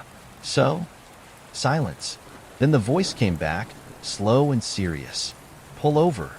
My pulse kicked up. "What?" "Now. Pull over. Right now." A cold sweat prickled my skin. My instinct screamed, "Don't stop," but there was something in that man's tone. Something that made my hands tremble. "Why?" I asked. The voice exhaled, long and shaky. Then he said the words that made my stomach drop. "Because if you keep driving, you're gonna die tonight." Every hair on my body stood on end. I checked my mirrors again. The dog was gone. A feeling of dread settled deep in my bones. I didn't believe in ghost stories, but this wasn't normal. My grip on the wheel tightened. I needed to decide, keep driving or listen to the warning. My gut told me to listen. I eased off the gas, scanning the shoulder for a safe place to pull over. The road curved ahead, disappearing into the dark. That's when I saw it. A massive 18-wheeler jackknifed it across the highway, blocking both lanes. No warning, no hazard lights, just there. I slammed the brakes, tires screeching. My rig shuddered, my trailer swinging dangerously, but I managed to stop, just inches from the wreck. My heart hammered as I sat there, gripping the wheel with white-knuckled hands. If I hadn't slowed down, if I had kept driving at full speed, I would have plowed right into it. The realization made me lightheaded. I should have died. My breath came fast and uneven. I forced myself to check the wreckage. The other truck was dark, engine off, no movement inside, like it had been abandoned. I swallowed hard, reaching for my CB. Dispatch? I need emergency services on. Then I saw movement. Not in the wreck. In the trees. Something watching me from the edge of the forest. I turned my head slowly, and my blood ran cold. The dog was there, standing at the tree limb, watching. Its eyes glowed faintly, reflecting the moonlight.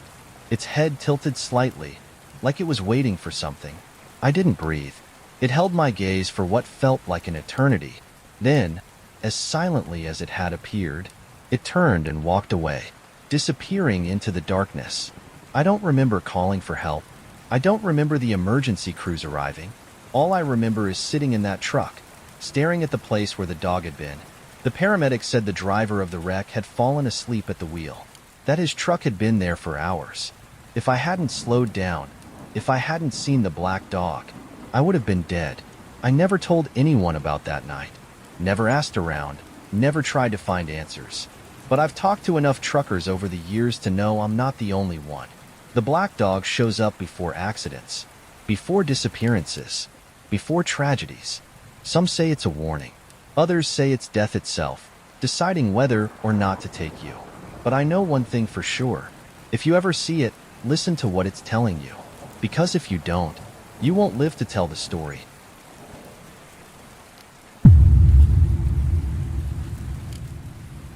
Night shifts at truck stops are strange.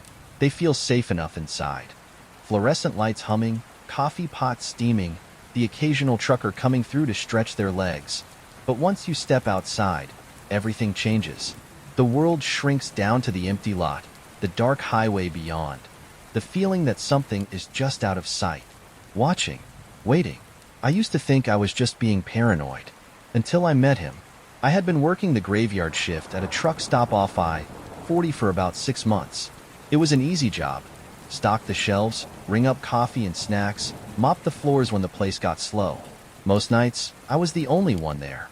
But truckers came through regularly enough that I never felt alone. Until the night he showed up. It was just after 2 a.m. The place was dead quiet.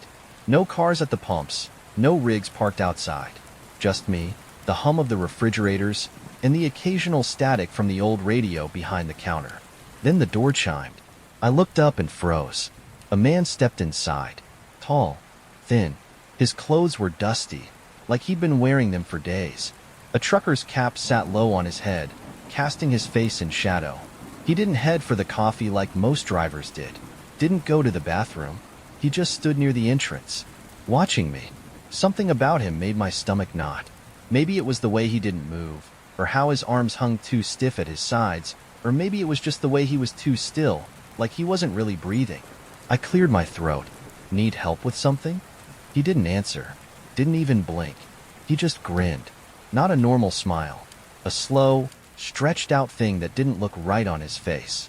My fingers hovered over the register, itching to press the emergency button under the counter. Then, without a word, he turned and walked out. I let out a breath I hadn't realized I'd been holding. Weird, but not the weirdest thing I'd ever seen on the night shift. I told myself to forget about it. I should have left that night. A week later, he came back. I was halfway through my shift, stacking cigarette packs behind the counter, when I looked up, and he was outside, standing by the gas pumps, not moving, not fueling up, just watching me through the glass. My stomach twisted into a knot. I looked away for half a second to grab the phone. When I looked back, he was gone. My pulse pounded in my ears. I scanned the lot, the dark highway beyond. Nothing. No headlights in the distance. No fading footsteps. No sign that anyone had been there at all. That was the night I started locking the doors early. I wasn't supposed to. The station was open 24/7, and my manager would have chewed me out if she knew. But I didn't care. I wasn't about to take any chances. I spent the rest of my shift glancing at the security cameras, waiting for him to show up again. He didn't. Not that night. But the next night, at exactly 3 a.m., I heard it. A knock. Soft. Deliberate. On the glass. My breath caught in my throat. I turned my head slowly, and there he was. His face was pressed against the glass doors, his breath fogging up the surface. His hands were flat against the window, fingers too long, too thin. He tapped the glass, his grin never faltering. Once. Twice. Then he whispered, though I don't know how I heard it through the thick doors. "You can't keep me out forever." A wave of cold fear crashed over me. I took a slow step back. He didn't move, didn't blink, just kept grinning. Then, without another word, he turned and walked away. But as he passed under the glow of the streetlights, I saw it. His legs weren't moving right, like he wasn't really stepping, like he was gliding across the pavement. I called the cops. They showed up 20 minutes later, flashing lights sweeping the lot. Nothing. No footprints. No sign of him. The officer gave me a tired look. "You sure you saw someone?" I almost doubted myself, until I checked the security cameras. The footage showed me looking right at him. But the glass doors? They were empty. I didn't go back the next night. I didn't even quit properly, just stopped showing up. Blocked my manager's number. A few weeks later, I left town completely. But sometimes, when I stop for gas late at night, I feel like someone's watching. And once, just once, I saw him again, standing at a different truck stop, staring through the glass, still grinning, like he had been waiting.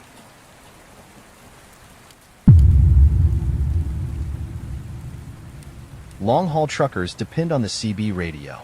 It's our lifeline out there. Keeps us awake, keeps us sane, lets us warn each other about road hazards, bad weather, or cops hiding behind overpasses. But sometimes, the voices that come through aren't meant to be there. And sometimes, when you answer back, you invite something in. It started somewhere outside of Oklahoma, deep into the second leg of my run. The highway stretched on forever, just an endless ribbon of black disappearing into the dark. No other headlights, no taillights, just me, my rig, and the low hum of the tires against the pavement. I was riding in that half-alert state truckers know too well, where your body is running on autopilot but your brain is somewhere else. That's when the CB crackled. "Breaker, breaker. You out there, driver?" The voice was wrong. It was slow, distorted, like it was coming from an old, half-broken radio. I frowned and grabbed the mic. "Yeah, I'm here. Who's this?" Silence. Then, "I see you." A chill ran down my spine. I glanced at my mirrors. The highway behind me was empty. I forced a chuckle. "That right? Where you at?" Silence again. Then the voice came back, clearer this time. "Right behind you." A pulse of pure dread shot through me. I checked the mirrors again. Nothing. Just the endless, empty road stretching into the dark. I grabbed the mic again, my hands slick with sweat. Nice try, buddy. Ain't nobody back there. Silence. Then, a sound. A wet, breathing sound. Low. Close. Like someone was inside the cab with me. I slammed the CB off. My pulse hammered as I forced myself to focus on the road. It was a prank. It had to be. Some jackass messing around with a frequency. Then the CB turned itself back on. I didn't touch it. I swear to God. My hand was nowhere near the switch. It crackled, filled with static. Then the voice whispered, "You shouldn't have answered." My stomach dropped. The road suddenly felt too empty, the darkness pressing in on all sides. I gunned it, pushing the rig past 80, the trailer groaning behind me. For miles, nothing happened. No voice, no static, just my own ragged breathing and the sound of the road beneath my tires. Then, out of the corner of my eye, movement. In my passenger seat mirror. I didn't want to look. But some awful part of me had to. Slowly, I turned my head, and something was sitting there. In the passenger seat. I barely saw it. Just a dark, twisted shape, hunched over, its limbs bent the wrong way. Its face was lost in shadow, but I could feel its eyes on me, watching, grinning. My hands jerked the wheel, the truck swerving as I fought to keep control. Then, it laughed. A low, crackling noise, like static made of teeth. And then, it wasn't there anymore. The seat was empty, like it had never been there at all. I don't remember the next few miles. I drove in a daze, my skin ice cold, my breath coming in short, panicked bursts. Then the CB crackled one last time. "See you soon, driver." I pulled into the next truck stop and parked so fast my tires skidded. I sat there for a long time, my hands locked around the wheel, my breath shaking. When I finally climbed out, my legs nearly gave out beneath me. I ripped the CB radio out of the dashboard that night. Never replaced it. But sometimes, when I'm on the road, I swear I hear it. The faintest crackle of static. Like something is still trying to reach me. And I know, if I answer again, I won't be alone in the cab.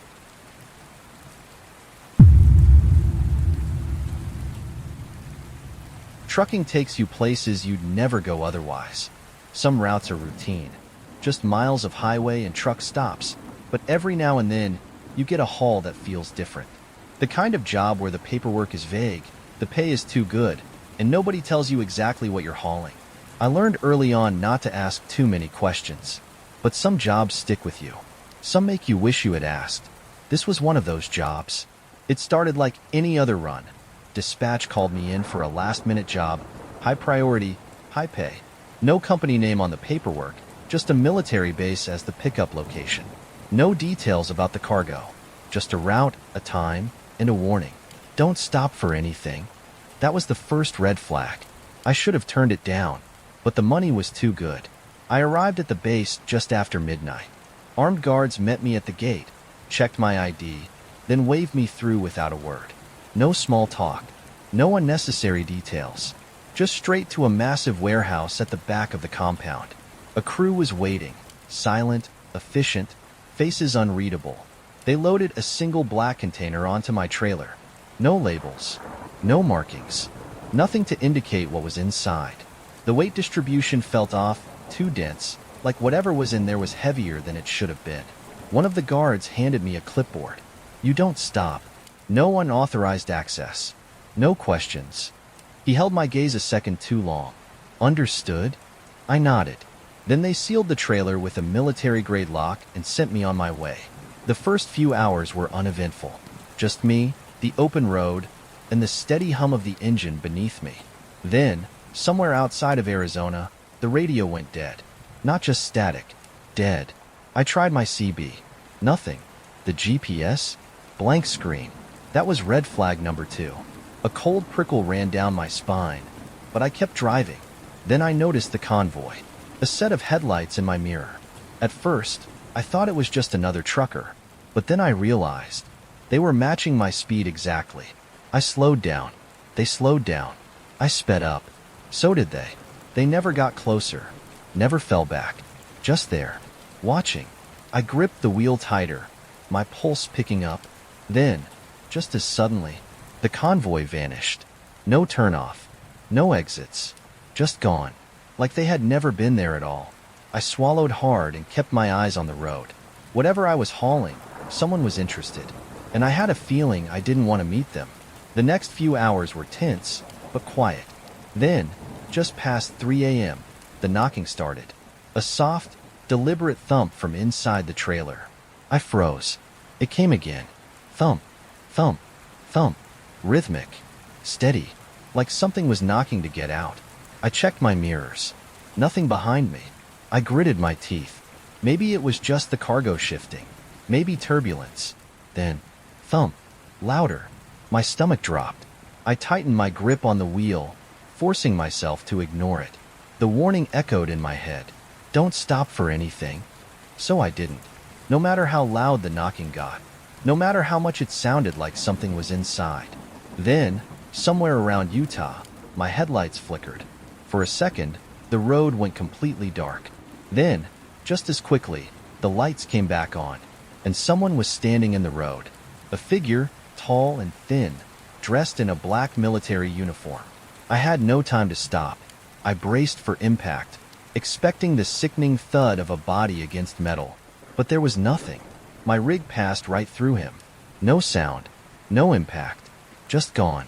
I was ice cold all over. I checked my mirrors, my breath caught in my throat.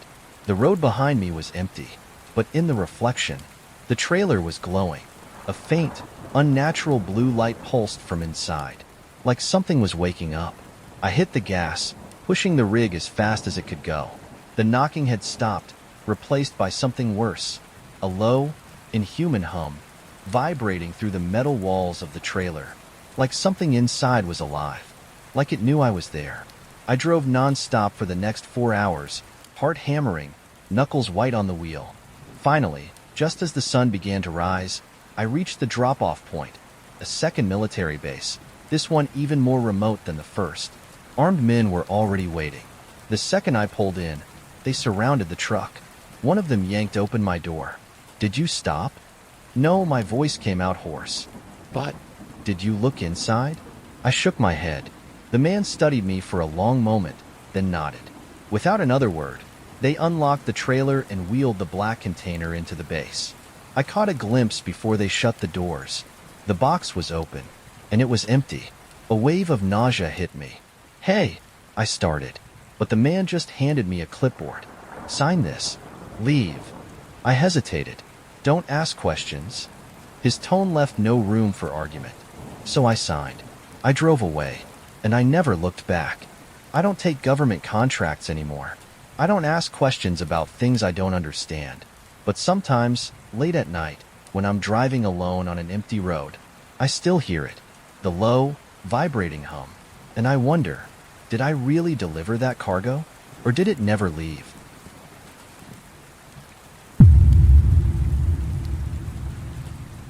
Truckers haul a lot of strange things. You get used to it. Mystery cargo, no-label crates, last-minute runs where nobody tells you what's inside. Just a pickup location, a drop-off, and a paycheck that's a little too good. Most of the time, you don't ask questions. You keep your head down, deliver the load, and get paid. But sometimes, you should ask. Because some cargo isn't meant to be delivered. Some cargo is meant to be buried. It started with a call from my dispatcher. "You available for a private contract? Pays triple." Triple? That caught my attention. Where's the load going? A pause. You don't ask that on this one. That should have been my first red flag. But I was behind on bills, and money like that doesn't fall into your lap every day. So I said yes. Pickup was deep in the Nevada desert, miles from the nearest town. No landmarks except for an old gas station that looked like it hadn't seen a customer in years. I arrived just before midnight. The place was empty. No lights, no signs of life. Just one truck parked off the road, waiting. A man stood beside it, tall, thin, dressed in a dark suit, like he had just stepped out of a funeral. I pulled up next to him, rolling down my window. He didn't speak at first, just studied me with pale, unreadable eyes. Finally, he said, "You're late." His voice was flat, cold, no emotion. I checked my watch. I'm 5 minutes early. Another long pause. Then, without another word, he walked to my trailer and unlocked it himself. I should have stopped him, but something about him made my skin crawl. He wheeled a single crate inside. No label, no markings, no sign of what was inside. Then he locked the trailer again. "You drive exactly where we tell you," he said. "No detours, no stops. Understood?" I nodded, gripping the wheel. Then he handed me a piece of paper. On it was a set of coordinates. No address, just numbers. I looked back up. The man was already walking into the desert, and within seconds, he was gone. The route took me nowhere. No highways, no major roads, just a cracked, abandoned stretch of pavement leading into the emptiest part of Nevada. No gas stations, no signs, just black desert stretching on forever. I checked the GPS. Nothing. The signal was dead. A cold prickle ran down my spine. Still, I kept driving. The longer I drove, the worse the air felt. Thicker, heavier, like I was breathing something that didn't belong in my lungs. And then, just before dawn, my headlights hit something impossible. A hole. A massive pit, dug straight into the earth, easily 50 feet deep. And standing at the edge of it, a group of men in suits, waiting. I slowed the truck, my pulse hammering. One of them raised a hand, signaling me to stop. As soon as I did, they moved fast, too fast, like they had rehearsed it. They unsealed the trailer, pulled out the crate, and without a word, they pushed it into the hole. I expected a thud, a crash, but there was nothing. No sound, like the earth had swallowed it whole. Then, they turned to me. "You never saw this." My mouth was dry. "Saw what?" The lead man gave a slow nod, approving. Then, they started burying the hole. Not with shovels, not with equipment, with their hands. And the dirt moved like liquid. I didn't wait to watch the rest. I got in my rig and left. The money hit my account the next day. Triple the usual pay, just like they promised. No messages, no follow-up, like it never happened. But I know what I saw. And sometimes, when I'm driving through the desert, I swear I see it. The ground, shifting, like something underneath is trying to get out.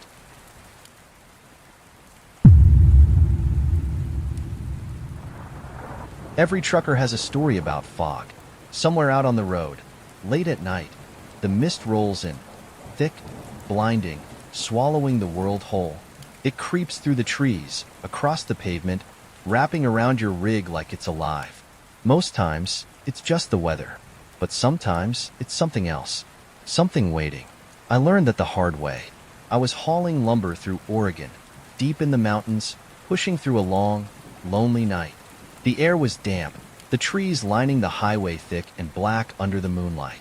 Rain had come and gone all evening, leaving the pavement slick, making every turn a little more dangerous. I should have pulled over, should have waited for morning, but I was behind schedule. And then, right around 2 a.m., the fog rolled in. It wasn't a normal fog. It came in fast. 1 second, I could see the stars. The next, the world outside my cab disappeared into a thick, swirling white void. I flipped on my high beams. They didn't help. The fog ate the light, turning it into a dull, useless glow. The CB crackled. "Breaker, breaker. Anyone else out here? Road's getting bad." I grabbed the mic. "Yeah, I hear you. Where you at?" A pause. Then, "I don't know anymore." My grip tightened on the wheel. "What do you mean, you don't know?" The voice sounded strained. "I've been driving this road for an hour, but it don't feel right. Static. Then, quieter. Something's out here." A chill ran through me. I checked my mirrors. Nothing but the thick, swirling fog. "Stay on the road," I said. "We'll push through it." Silence. Then, the CB cut out. I frowned, tapping the dial. "You still there?" No response. Then, just up ahead, I saw something. A shape in the mist. At first, I thought it was another truck. Taillights glowing faintly red through the haze. I let out a breath, relieved to see another driver. But as I got closer, the lights shifted. Not like a truck swaying over rough pavement, Not like headlights bouncing on a bumpy road. They were too smooth, too deliberate. And then I realized they weren't taillights. They were eyes, watching me. I slammed the brakes. My rig shuddered, tires skidding on the wet pavement. The fog curled around the shape, distorting it, making it look wrong, like it was moving without moving. I gripped the wheel, heart hammering. The CB crackled back to life. A different voice this time. Flat, hollow, wrong. Don't stop. The fog shifted. The thing in the road twisted, and it started moving toward me. I hit the gas. The engine roared as I pushed the truck forward, tires screeching. The shape lurched, its glowing red eyes blinking in and out of existence as the mist curled around it. Then, it was gone, just vanished into the fog. I kept going, didn't look back, didn't breathe. Then, the CB hissed. That same strange voice whispered, "See you soon, driver." I didn't stop until the fog lifted, miles later. I pulled into a truck stop, shaking, gripping the wheel so tight my knuckles ached. The neon lights buzzed overhead, painting the wet pavement in streaks of red and yellow. An old trucker sat on a bench outside the diner, smoking a cigarette. He eyed me as I climbed out. "You look like you've seen a ghost." I hesitated. Then I said it. I saw something in the fog. He exhaled slowly. Red eyes? I froze. He nodded, flicked his cigarette into the dirt. "You ain't the first." I swallowed hard. What the hell was it? The old driver didn't answer, just stood up, stretched, and said, "Next time, don't stop." Then he walked inside. I still don't know what I saw that night, but now, whenever I hit a patch of fog, I keep my eyes forward, because I know that if I look too long, it might look back.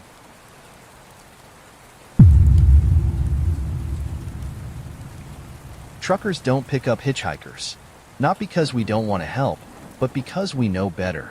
I've heard too many stories, people getting robbed, stabbed, even disappearing after picking up the wrong person.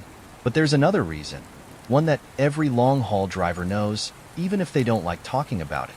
Because sometimes, the person you pick up was never there at all. It was late, probably around 2 a.m., when I saw her. I was hauling freight through New Mexico, nothing unusual, just another long, empty stretch of road. The desert was cold, the stars sharp and bright overhead, and the highway was dead quiet.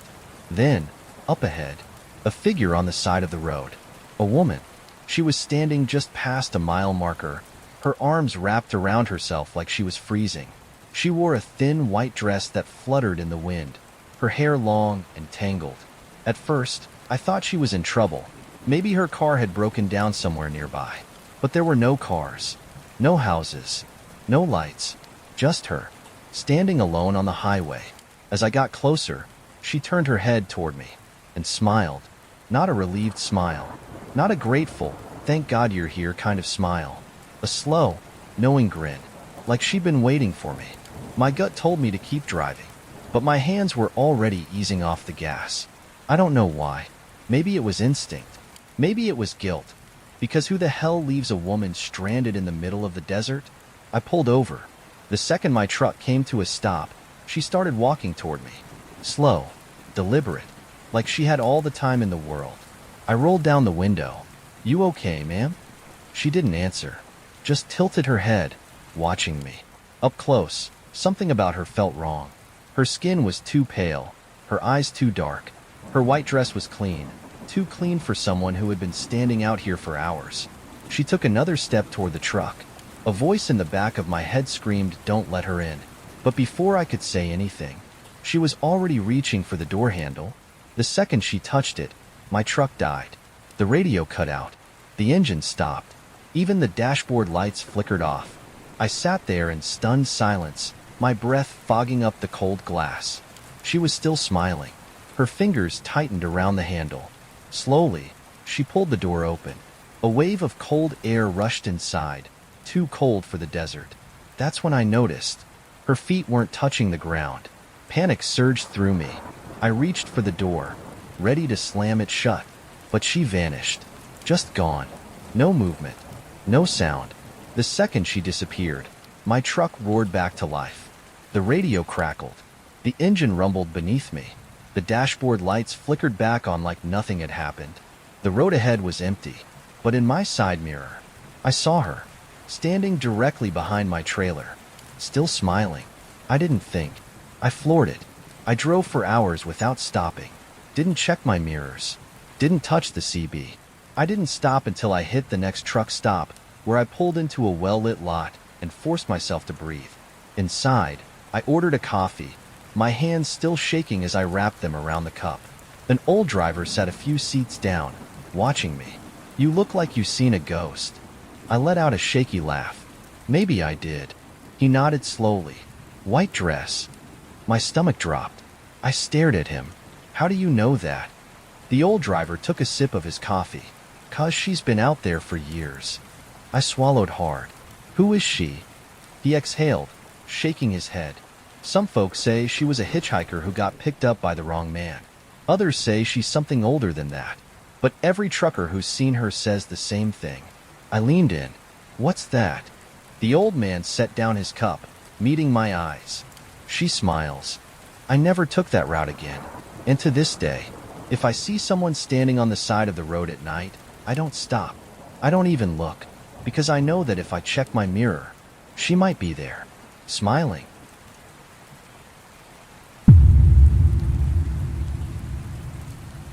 Truckers see strange things on the road. You spend enough time driving through the middle of nowhere, and the world stops feeling normal. You see things out of the corner of your eye, shapes in the woods, figures standing by the road that disappear when you get closer. You tell yourself it's just exhaustion, just road fatigue messing with your mind. But sometimes it isn't. Sometimes you see something that's really there, and you wish you hadn't. It was just after midnight when I saw him. I was hauling a load of frozen meat from Missouri to Denver, cutting through the back roads of Kansas. It was one of those long, nothing stretches, miles and miles of empty highway with no towns, no exits, no lights. The world around me was pure darkness, except for what my headlights touched. The road was smooth, and the radio was off. Just the hum of the engine and the occasional bump of my tires against the pavement.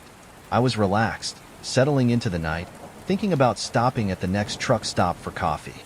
Then I saw movement. Something in the field to my right. At first, I thought it was an animal. Maybe a deer, maybe a coyote. It was common out here. I slowed down slightly, not wanting to hit anything that might decide to dart onto the road. Then I saw him. A man, standing in the tall grass. Perfectly still. I immediately felt uneasy. He wasn't near a car. There were no houses nearby. No barns. Nothing. Just an endless stretch of open land. So why was he out there? I slowed just a little, trying to get a better look. His clothes were dark, loose-fitting. His arms hung straight at his sides, too stiff, like he wasn't entirely sure how to hold them. His head was tilted slightly upward, like he was watching the sky. But the worst part? The grass around him wasn't moving. The wind had been swaying the fields all night. But where he stood, the grass was completely still. I felt a chill creep up my spine. Something wasn't right. Then my headlights swept over his face, and my stomach dropped. Because he didn't have one. No eyes, no nose, no mouth. Just smooth, blank skin stretched too tight over his skull. My breath caught in my throat. Then, his head turned toward me. I don't know how I knew, but I could feel it. Even without eyes, I knew he was looking right at me. A jolt of panic shot through me, and I hit the gas. I didn't care what I had seen. Didn't care if I was imagining things. I just wanted to get the hell away from there. As I sped up, I kept my eyes locked on the road. I didn't dare check my mirrors, didn't dare look back at the field. I just focused on driving. But even over the roar of my engine, I heard something. A sound I still can't explain. Like wind whistling through hollow bones. Like something trying to speak without a mouth. The sound faded as I put more distance between myself and that thing. For a while, I thought that was the end of it. I was wrong. An hour later, I saw another one. Further down the road, standing in another field. Same position, same blank face. Waiting. I gritted my teeth, gripping the wheel so hard my knuckles ached. I didn't slow down this time. I didn't even blink. I just kept going. Mile after mile, I started seeing more of them. Some were closer to the road. Some were deep in the fields, barely visible through the haze of night. But they were always facing me, always watching. Then my CB crackled to life. A voice, distorted by static. "Driver, you see them?" My stomach twisted. I grabbed the mic with a shaking hand. "Who is this?" Silence. Then, the men in the fields. A wave of cold washed over me. I checked my mirrors again. Nothing. The CB crackled once more. "Don't stop." Then the radio died. I drove for hours, refusing to pull over. Eventually, I saw the glow of a truck stop on the horizon, its neon sign flickering in the dark. I pulled in fast, parking under the brightest lights I could find, and forced myself to breathe. The lot was mostly empty, just a few other rigs and a lone pickup truck near the diner. I climbed out, stretching my stiff legs, my nerves still on edge. That's when I noticed something. The field behind the truck stop, tall grass swaying in the wind, and in the middle of it, a shape, a man, standing too still, facing the truck stop, facing me. I backed toward the diner, my pulse pounding. The cashier barely looked up as I walked in. "Rough night?" I hesitated. Then I said it. "I saw something on the road." The cashier's hands froze over the register. Then, without looking at me, he muttered, "Did they see you back?" I felt my stomach drop. The cashier's hands were shaking. He knew. I turned, looking back through the diner window. The man in the field was closer now. I didn't sleep that night. Didn't stay long enough to see if he got any closer. I got back in my truck and drove. And I never looked back. I still don't know what they were. And I don't want to. But now, when I drive through Kansas, I keep my eyes on the road. Because I know that if I look into the fields, I might see one of them. And this time, he might not stay in the grass.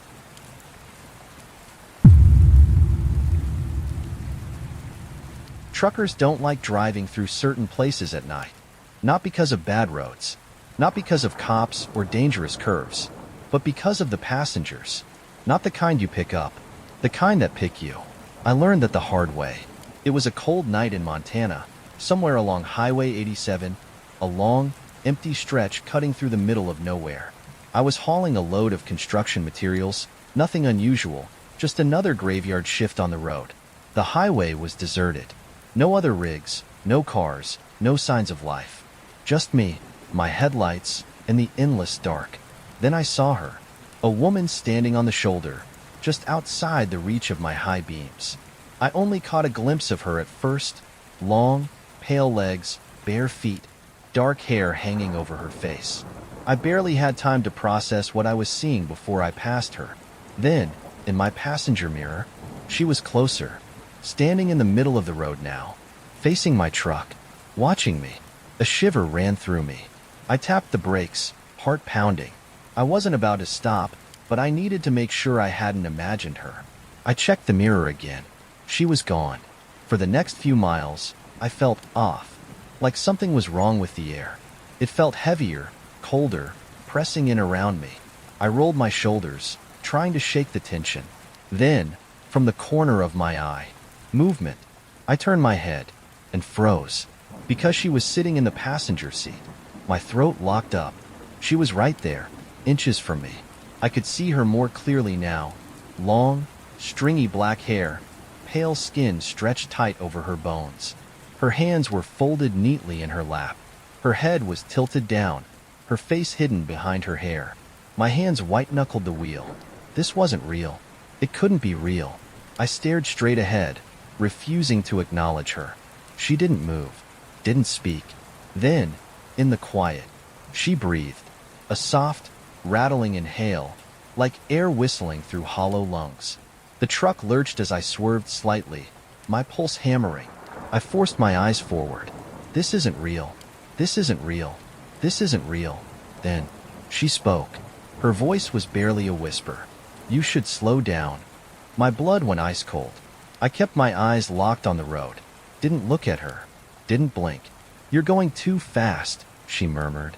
I could feel her looking at me now. Something inside me begged to turn my head. Just a little, just to see. I clenched my jaw, gripped the wheel tighter. Didn't look. "Slow down," she whispered again. And then I saw it. A wrecked truck sprawled across the highway, just ahead. A massive jackknifed rig, blocking both lanes. I slammed the brakes, my tires screaming against the asphalt. My trailer shuddered, groaning under the force as my rig skidded toward the wreck. For a split second, I thought I wasn't going to stop in time. Then, the truck jerked to a halt, inches from the wreckage. My breath came in ragged gasps. I sat there, gripping the wheel, heart hammering. For a long moment, I didn't move. Then I remembered. The woman. Slowly, terrified of what I might see. I turned my head. The seat was empty. I stayed there for a long time. Eventually, flashing red and blue lights appeared in my mirrors. Another driver must have reported the wreck. The cops told me I was lucky, that if I hadn't braked when I did, I would have plowed straight into it. I just nodded. Didn't tell them about her. Didn't tell them about the whisper, about the breathing, about the feeling that something had been watching me. Because I knew what they'd say. They'd say I was tired, that I imagined it, that I was just lucky. But I know the truth. And I know what every trucker out there has heard before. Sometimes they get in your truck, and sometimes they save you.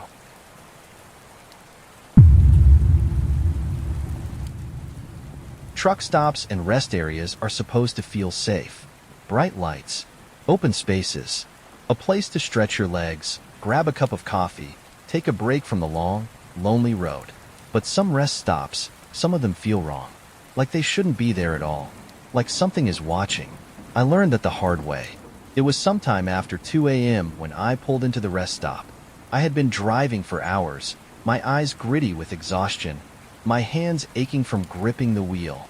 I needed 10 minutes, just enough time to shake the stiffness from my legs, splash some water on my face, maybe grab a soda from the vending machine. The place was empty. Not unusual for a weekday night. Just a few scattered rigs parked at the far end of the lot, their engines idling softly in the cold air. No cars. No people.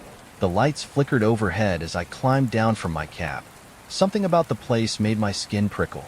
The silence was too deep, the air too still. I told myself I was just tired. That was my first mistake. I made my way toward the bathrooms, the soles of my boots crunching against the gravel. The building was small and old. Its paint faded, the metal doors rusted around the edges. A yellowed map of the highway system hung outside, the corners curling from years of sun exposure. I reached for the door. Then I hesitated. Something felt off. Like I was about to step into a place I wasn't supposed to be. A wave of cold air leaked through the crack beneath the door. The kind of cold that didn't belong in late summer. I swallowed hard and pushed inside. The lights buzzed dimly. The air was damp, thick with the scent of mildew and rust. The sink in the corner dripped slowly, each drop echoing against the tiled floor. The stalls were closed. All of them. My stomach clenched. Something about that felt wrong. Like someone was hiding inside. I turned toward the sink, forcing myself to ignore the unease crawling up my spine. I splashed cold water on my face, gripping the edges of the sink with shaking fingers. Get a grip, man. It's just another empty rest stop. I took a deep breath. Then, a stall creaked open behind me. My breath hitched. I froze, my fingers tightening on the porcelain. The room was dead silent now. The dripping sink, the buzzing lights, all of it had stopped, like the place itself was holding its breath. Slowly, so slowly, I lifted my head and looked into the mirror. The stall door hung half open. A shadow shifted behind it. Not a person. Something too tall, too thin. Its fingers, long, pale, wrong, curled around the stall door, holding it open, watching me. I couldn't see its face. Didn't want to. My heartbeat thundered in my ears. Then, it moved. I bolted. Didn't think. Didn't look back. I hit the door so hard it nearly took me down with it. The second I was outside, the air felt lighter, the world normal again. The buzzing lights, the faint rumble of distant trucks, the wind moving through the trees, like nothing had ever happened. I stood there, gasping, my chest heaving. Then I turned back toward the bathroom. The door was shut. No sign that I had ever been inside. No sign that anything had been inside. I wasn't about to stick around to find out. I walked fast, too fast, back toward my truck. I reached for the door handle and stopped, because in my side mirror, The bathroom door was open again, and something was standing just inside the doorway, watching, waiting. I never ran my engine so hard in my life. Didn't stop, didn't look back. I don't even remember getting back on the highway. But for miles, I kept checking my mirrors, half expecting to see that thing clinging to the side of my truck. I never stopped at that rest area again. I don't ever stop at rest areas anymore. Because now I know, some of them aren't empty, and some doors should never be opened.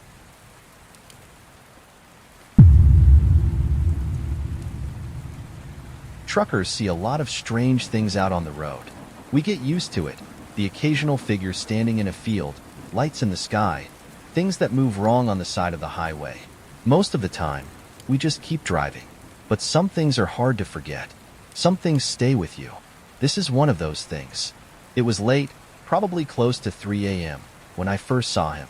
I was driving through West Virginia, deep in the mountains, where the roads twist and curve like veins through the dark. The night was cold, the moon hidden behind thick clouds. No other cars, no other trucks, just me and the road. Then I passed under an overpass, and I saw him. A man standing on the edge of the bridge, too still, too pale. I barely had time to process what I was seeing before I was already beneath him, my rig roaring through the underpass. I swallowed hard, my fingers tightening on the wheel. A jumper, I thought. Maybe he was thinking about it. Maybe he was just standing there, waiting. I checked my mirrors, and my breath caught in my throat, because he was still there. But now, he was on the other side of the overpass, watching me. A wave of cold washed over me. I was doing 70 miles an hour. There was no way in hell he could have gotten to the other side that fast. Unless he... I shook my head. No, I was tired. I had been driving too long. I forced my eyes forward, gripping the wheel.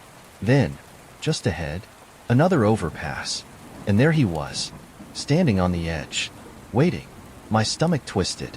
I kept driving, kept my eyes locked forward. Didn't check my mirrors this time. Didn't need to, because I felt him. I knew he was there, waiting for me at the next bridge, and the next, and the next. By the fourth overpass, my hands were shaking. The road twisted ahead, another bridge coming up fast, and I knew he would be there. I didn't want to look, didn't want to see him standing up there, too pale, too still, too wrong. But as I passed underneath, I couldn't help myself. I glanced up, and for the first time, he moved. His head snapped down toward me as I passed. His face was too smooth, like the features had been scraped away, leaving nothing but pale, stretched skin. I slammed the gas, my truck roaring up the incline. I didn't check the mirrors, didn't listen to the voice in the back of my head whispering, "He's behind you now." I just drove. I don't know how long I kept going. Maybe an hour, maybe two. I didn't stop until I saw the glow of a truck stop ahead, its neon lights buzzing in the dark like a lifeline. I pulled in fast, my heart pounding. I climbed out, my legs shaking beneath me. The lot was quiet, empty, just the sound of distant highway traffic and the hum of the streetlights. For a long time, I just stood there, breathing hard, telling myself it was nothing, that I was tired, that I had imagined it. Then, a voice, behind me, soft. "You saw him, didn't you?" I turned fast. An old trucker sat nearby, smoking a cigarette. His eyes were dark, his face lined with age. He was watching me too closely, like he already knew. I swallowed. "Saw who?" He exhaled smoke, shaking his head. "The pale man," he muttered. "He follows certain drivers." I shivered. "Follows them?" The old trucker nodded. "You see him once, you'll see him again." I didn't like the way he said that. Like it wasn't a warning. Like it was a fact. I forced a laugh, trying to keep my voice steady. "And what happens if I see him again?" The old trucker looked at me for a long time. Then he crushed his cigarette under his boot and muttered, "Hope he doesn't get closer." Then he walked inside. I never took that route again. Never drove through those mountain roads at night. But sometimes, even miles away, in different states, on different highways, I catch a glimpse of a figure on an overpass, just standing there, watching, waiting, and I know he's still following me.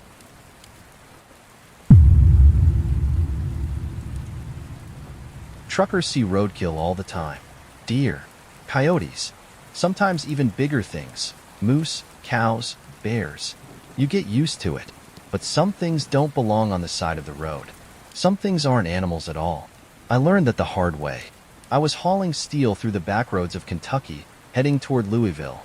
It was late, probably close to 3 a.m., and the night was thick with fog, rolling low across the fields. No cars, no headlights, just me and the endless stretch of pavement cutting through the dark. Then my high beams hit it, something lying in the ditch just off the shoulder. At first, I thought it was a deer. Then I got closer, and my stomach dropped, because that wasn't roadkill. That was a person. I slowed down, heart pounding. A man was lying in the ditch, half hidden by the tall grass. His arms were bent wrong, his back twisted at an unnatural angle. He wasn't moving. I flicked my hazards on, pulling onto the shoulder. I wasn't about to just leave someone out here. If he was still alive, he needed help. If he wasn't well, I'd at least call it in. I climbed down from the cab, stepping carefully toward the ditch. The air felt heavy. The fog hung too thick. Something about this didn't feel right. Then, the body twitched. I froze. For a long second, nothing happened. Then, slowly, too slowly, the man in the ditch moved. His arms stretched out, his fingers curling into the dirt. His head twisted toward me, and that's when I saw his face. Or rather, I didn't. There was nothing there. No eyes, no nose, no mouth. Just smooth, pale skin stretched too tight over his skull. My breath caught in my throat. Then his mouth opened. Not a normal mouth. Not human.